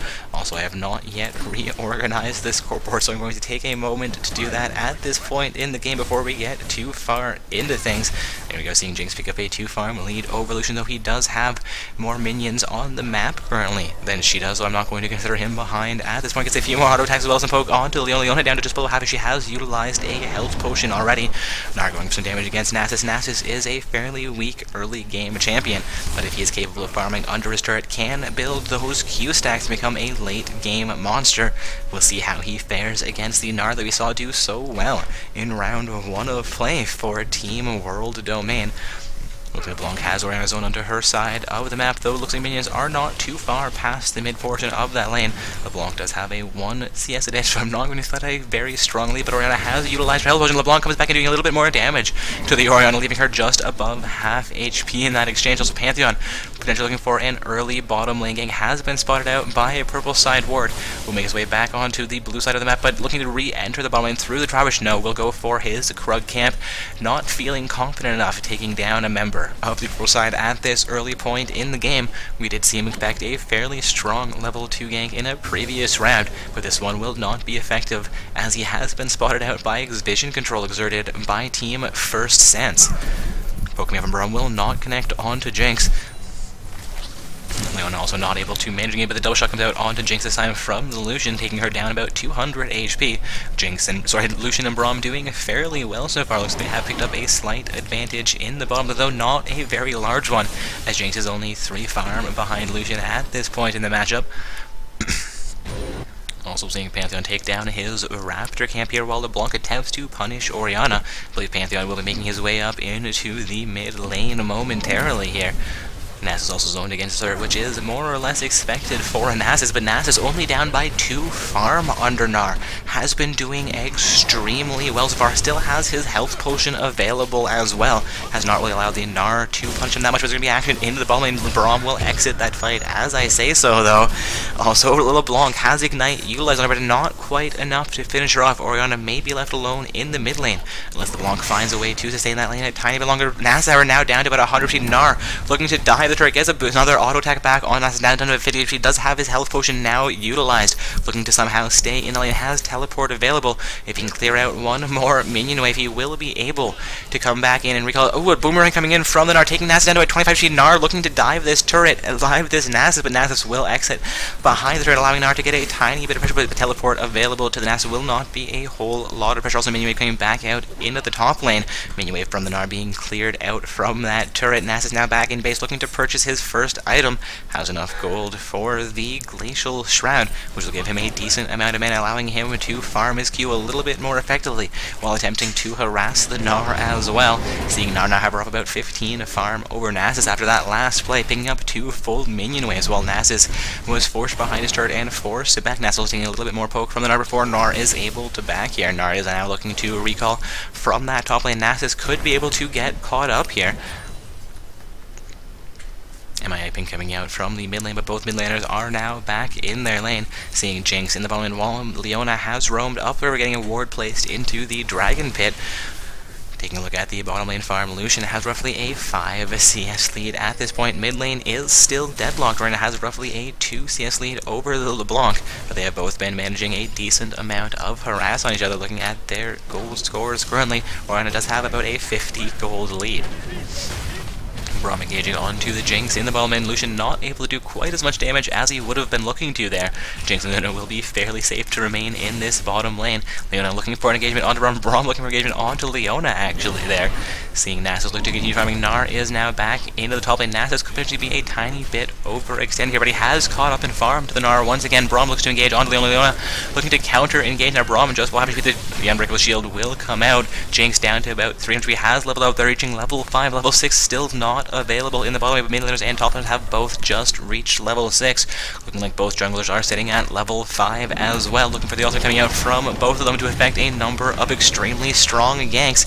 Nasus taking a bit of pressure from Gnar in the top lane. Looks like Nasus is doing fairly well, but may have been over there. Gets thrown back by the Gnar down to about 250 HP. Has utilized his ultimate. Gnar looking to come back in. Nasus gets one more Q on Gnar. Gnar down to about 200 HP again. This Nasus doing very well against the powerhouse that we saw in round 1 that we know. Capacity 14 to be on Gnar. Looking like Warwick and LeBlanc are both heading up for some roam into the top lane. LeBlanc coming in from behind the turret. Nasus down to 50 HP. Gnar continuing that engagement, still being down around 20 HP. Warwick now in the top lane has his ultimate available. The boomerang comes out, does not connect on Warwick. The ultimate comes out. The suppress will be too much for Gnar, and first blood goes down in the top lane to a perfectly executed gank by Warwick on Team First Sense. Pantheon looking to ult now into the top lane. Warwick would be smart to cancel his ult, will cancel ultimate. Pantheon jumps onto Nasus. Nasus into 50 HP. Nasus getting a little bit of damage onto the Pantheon. Warwick continuing damage onto Pantheon. Apologies, Pantheon getting a little bit of damage onto Nasus. Warwick continuing damage onto Pantheon. There will be an exchange in the top lane. Warwick picking up his second kill of the game. Was not quite able to save Nasus, but has avenged his death. Taking a look at the overall gold score after those 3 kills, we are seeing Team First Sense with roughly a 500 gold lead as we approach the 10-minute mark of this game. Nasus making his way back out into top lane. Gnar is still in the top lane to get as much farm as he potentially can before looking to recall, though he is still full HP with a fair amount of energy available. So LeBlanc looking to engage onto Orianna in the mid lane will fall off that engagement and just managing to avoid the damage coming in from Orianna as she throws the ball, but the ball comes back in, managing to connect onto LeBlanc's time, not doing quite as much damage as I would expect from the Orianna ball, but it is still fairly early. Orianna only having her chalice. LeBlanc in the same situation, of course, being down only 5 farm under Orianna. Also in the bottom lane, Lucian has has picked up a 10 farm lead over the Jinx. Supports being even with 9 farm apiece. Both of them, sorry, all of the farm going over onto the Relic Shield, giving both themselves and their ADCs that gold advantage. Ultimate from Leona will connect onto Oriana. LeBlanc goes full ham. Leona comes back in with the leash. Oriana's clone will go down. Pantheon coming in for the counter gank. Of course, that gank being executed by the Leona.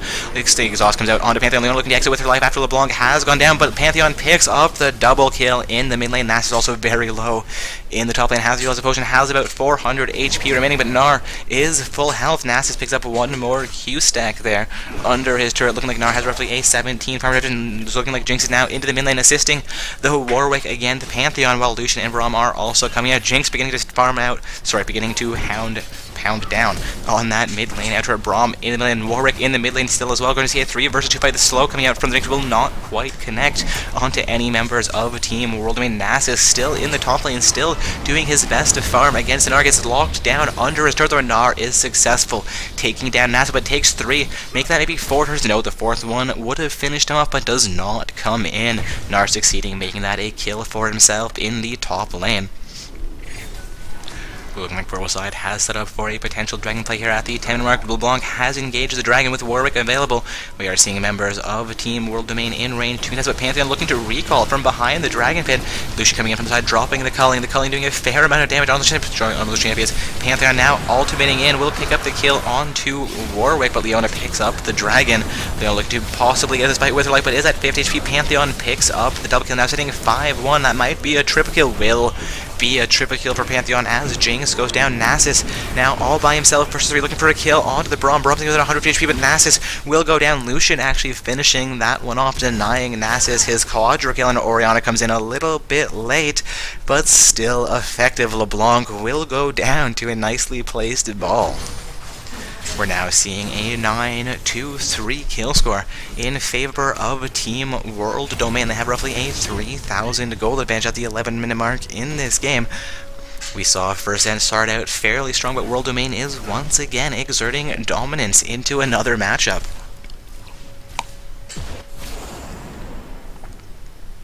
Braum also looking for some vision control. With only 200 HP is not all that safe to roam around the river, but will not be punished for it.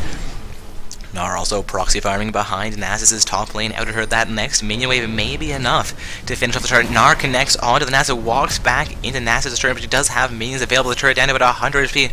Looks like this will be the first turret of the game going down to World Domain in the top lane.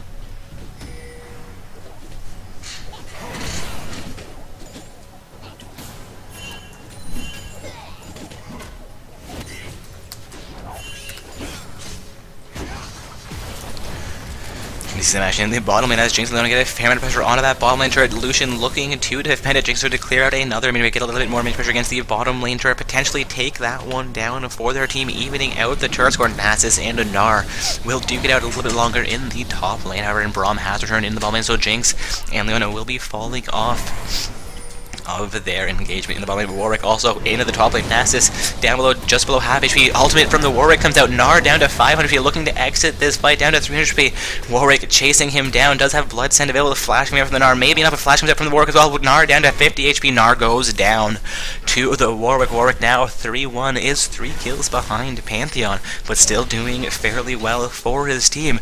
We'll see if First Sends can find their way back into the lead in this matchup.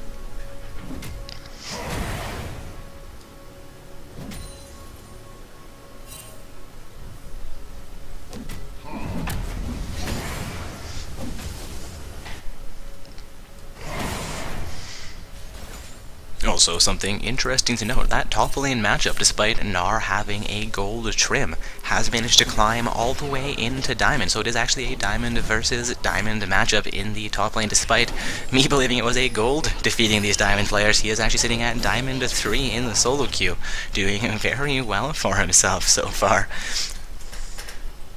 Gnar continuing to farm out in the top lane, has only a 20 farm lead over Nasus. Nasus has been doing very, very well, but he is sitting at 0-3-3. We'll see if he can continue to scale into the late game, build those Q stacks, and remain a powerhouse for his team. Other lanes look like Orianna also has a slight advantage over LeBlanc, with roughly a 40 farm lead, is doing even better than the Gnar, despite being down a tiny amount of farm on him. Seeing the bottom lane fairly even, with Lucian only a 2 farm advantage over the Jinx. So we're going to see Pantheon effecting a gank into the bottom lane, also coming from the Braum, not able to connect Jinx, to come back in the fight with only about 300 HP remaining. Looking like the mid lane fight is going to continue well. Warwick coming for a gank onto Orianna. LeBlanc using her skill set there to try and lock down Orianna, but will not be able to take Gnar, making his way into the mid lane as well. LeBlanc clones will be taken down, but LeBlanc will remain safe. 3 members of Team World Domain now looking for their second turret of the game here. Pantheon with Lucian as well as Braum will succeed taking down that bottom lane outer turret. Warwick was looking potentially to look to defend the turret, but is not going to be able to get there in time. Jinx looking to recall from the bottom lane as well. Warwick heading into the mid lane, but the turret is already gone. Gnar and Orianna succeeding in sieging down the mid lane outer turret. That is all 3 outer turrets now removed from Team First Sense's side of the map.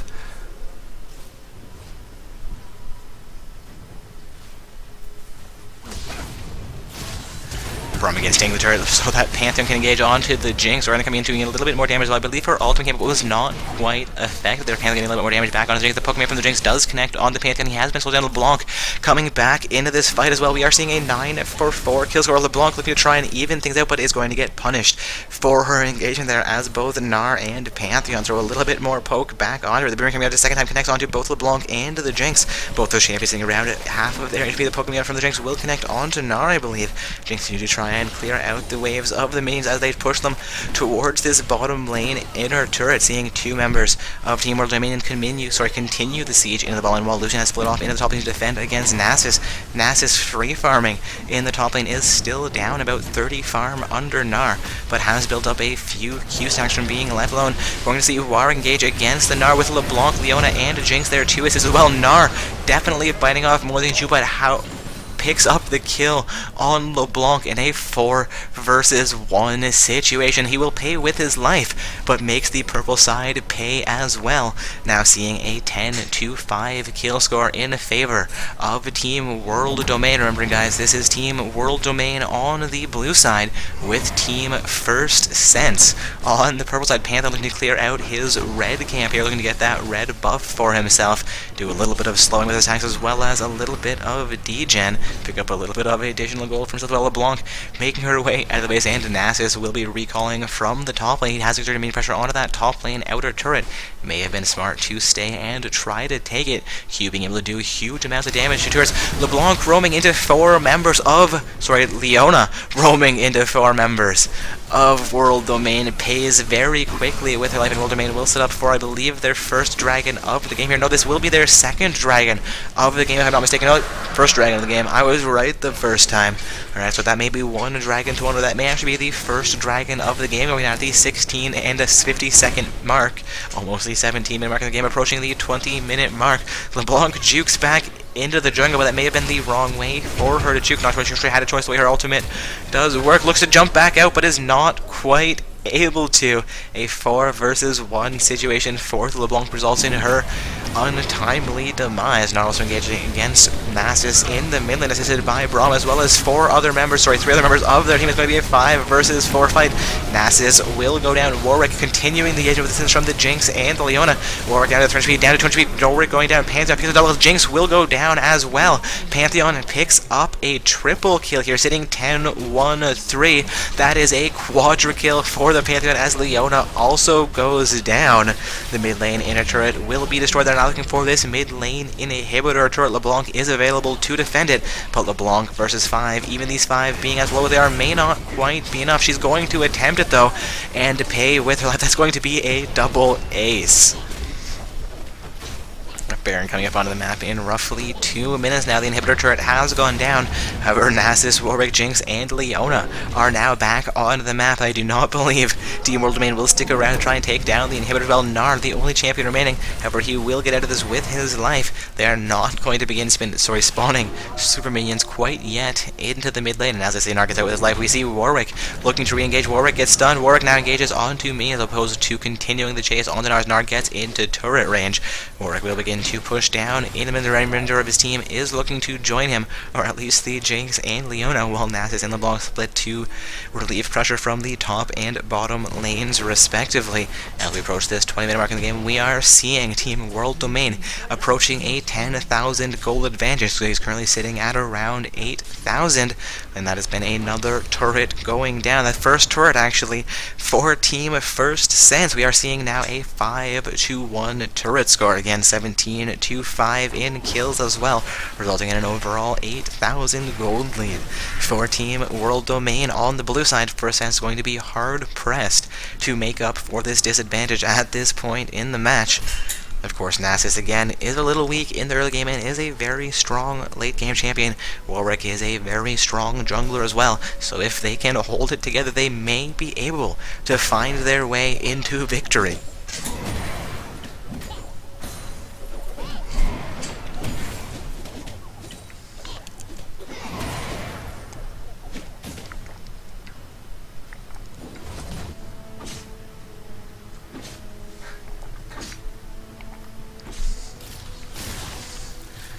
Orianna engages onto LeBlanc. Braum and Pantheon are also there to assist her. She's going to have to be forced to flash over the wall. She fails to jump over it with her skill set. LeBlanc down to about 300 HP here, going to be chased down by all three, no, 4 members of World Domain. LeBlanc can be engaged onto by the Lucian. LeBlanc into 50 HP, somehow managing to maintain her life. They're looking to jump out into the river, heading over onto the blue side of the map. Will step onto a ward, or will be spotted out by a ward as she exits through the Tribush, making her way towards a vision ward as well. No, will avoid the vision ward, makes her way deeper into the blue side of the map. They are going to attempt to find her. She's going to find a spot to try and recall. I wonder if they'll be able to find this LeBlanc. I believe she has managed an amazing juke there. Pantheon quickly coming into range, though. Also, we're having Gnar engaged onto in the upper half of the jungle. Warwick and Leona doing very well for their team, but Braum is there, and Orianna now coming in as well. Warwick cut out by the Orianna. Warwick will go down. Braum saying, kill secured, I'm now 209. Braum also doing very well for Team Lucian in the same situation. Both bottom laners for Team World Domain with a 209 kill score. Pantheon with his 10-1-14 has a huge kill participation for World Domain in this matchup. We're going to see if Pantheon can be shut down or will continue to make amazing plays. LeBlanc Mega cut out here indeed is going to take a huge amount of damage, but we've seen her pull off even better jukes before. No, will not quite succeed that time. LeBlanc does go down. Now a 19-5 kill score in favor of World Domain. Top Cookie was looking for a kill onto Leona, but will choose not to finish her off, allowing her to recall from the river as he makes his way onto farm in the bottom lane. Braum, Pantheon, and Orianna engaging onto the mid lane here. Jinx is going to attempt to defend this, but she is alone versus 3 members of World Domain who are doing very well. Leona coming in as well. Now Nasus stuck in the top lane, wondering where the Warwick is at. Warwick is alive. Warwick just behind Leona. They are not going to attempt to save this inhibitor. The inhibitor will go down. Nasus attempting to keep the top lane inner turret alive. Our Gnar down just below. Have to be careful. Pink's coming out around the Nasus. 3 members of World Domain looking to wrap around Pantheon, ultimating, make that a 5th member of World Domain coming in for this Nasus. The Orianna ult just able to connect onto Nasus, locking it in a little bit longer. They're still coming in from the Gnar as well. LeBlanc coming in despite Warwick coming in from behind. Nasus somehow still alive. Pantheon getting very, very low here. We may see a kill. Will see the kill go over to Team First Sense. Nasus, however, does go down in the end. LeBlanc is getting fairly low as well. Going to be a double kill for Orianna, seeing a 21-7 kills. Or Warwick ever picks up the double kill.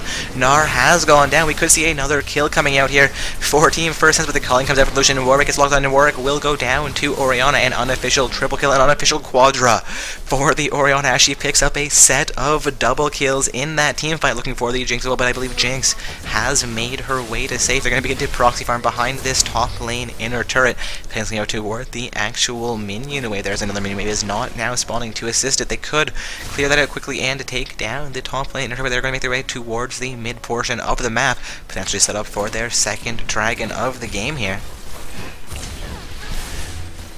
And Team First Sense is going to attempt to clear out pressure in the mid lane here. They do have a super minion spawning again, some teleport coming in from the Gnar. Dragon will be engaged onto here as they clear out a site ward placed down by Team First Sense. Dragon taking a little bit of damage from Gnar, as well as Braum doing a tiny bit of damage while he attempts to take the Super Mega Death Rock coming out from Jinx a little bit earlier. Connects on to Gnar. Dragon down to a quarter of his HP. All 5 members of World Domain now in the Dragon pit.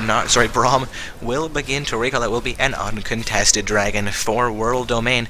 Lucian looking to clear out the Scuttle Crab as well. We'll get a little bit of vision control for his team.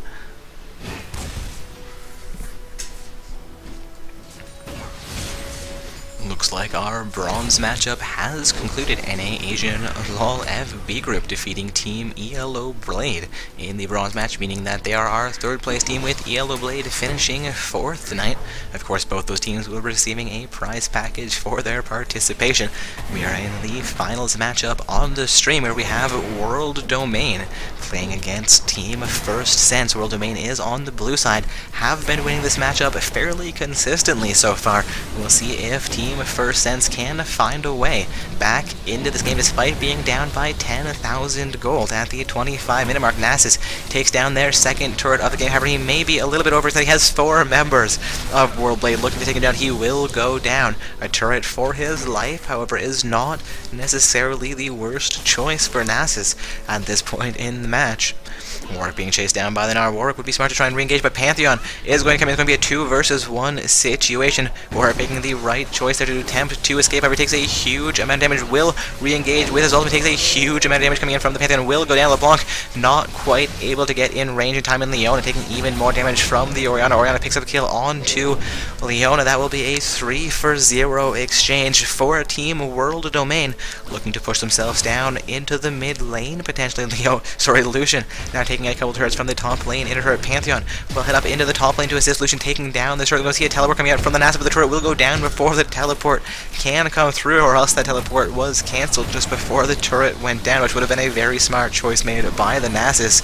Poke coming out from Jinx onto Gnar. Gnar exchanging that with a boomerang back onto the Jinx, and LeBlanc coming in from behind, trying to get a little bit of damage. Gnar exiting that fight very quickly. The ball coming out from the Orianna, not quite able to connect onto LeBlanc. LeBlanc coming back in, but will lose her life at the top lane. Inhibitor turret now going down to a 3-man siege coming through from Team World Domain. This Inhibitor taking a huge amount of damage. Well, the Inhibitor down to a quarter of its speed. We have Nasus and Leona looking to defend that. For Team First Sense, Leona coming back in, has locked down the Lucian. Lucian, just below half HP, is still alive, coming back in this fight. Leona is going to be punished for this engagement. LeBlanc is still not back on the map. Nasus down just below half HP as well. Will exit the fight with his life. Comes back in. The Mega Death comes up from there as he picks up a kill onto the Lucian.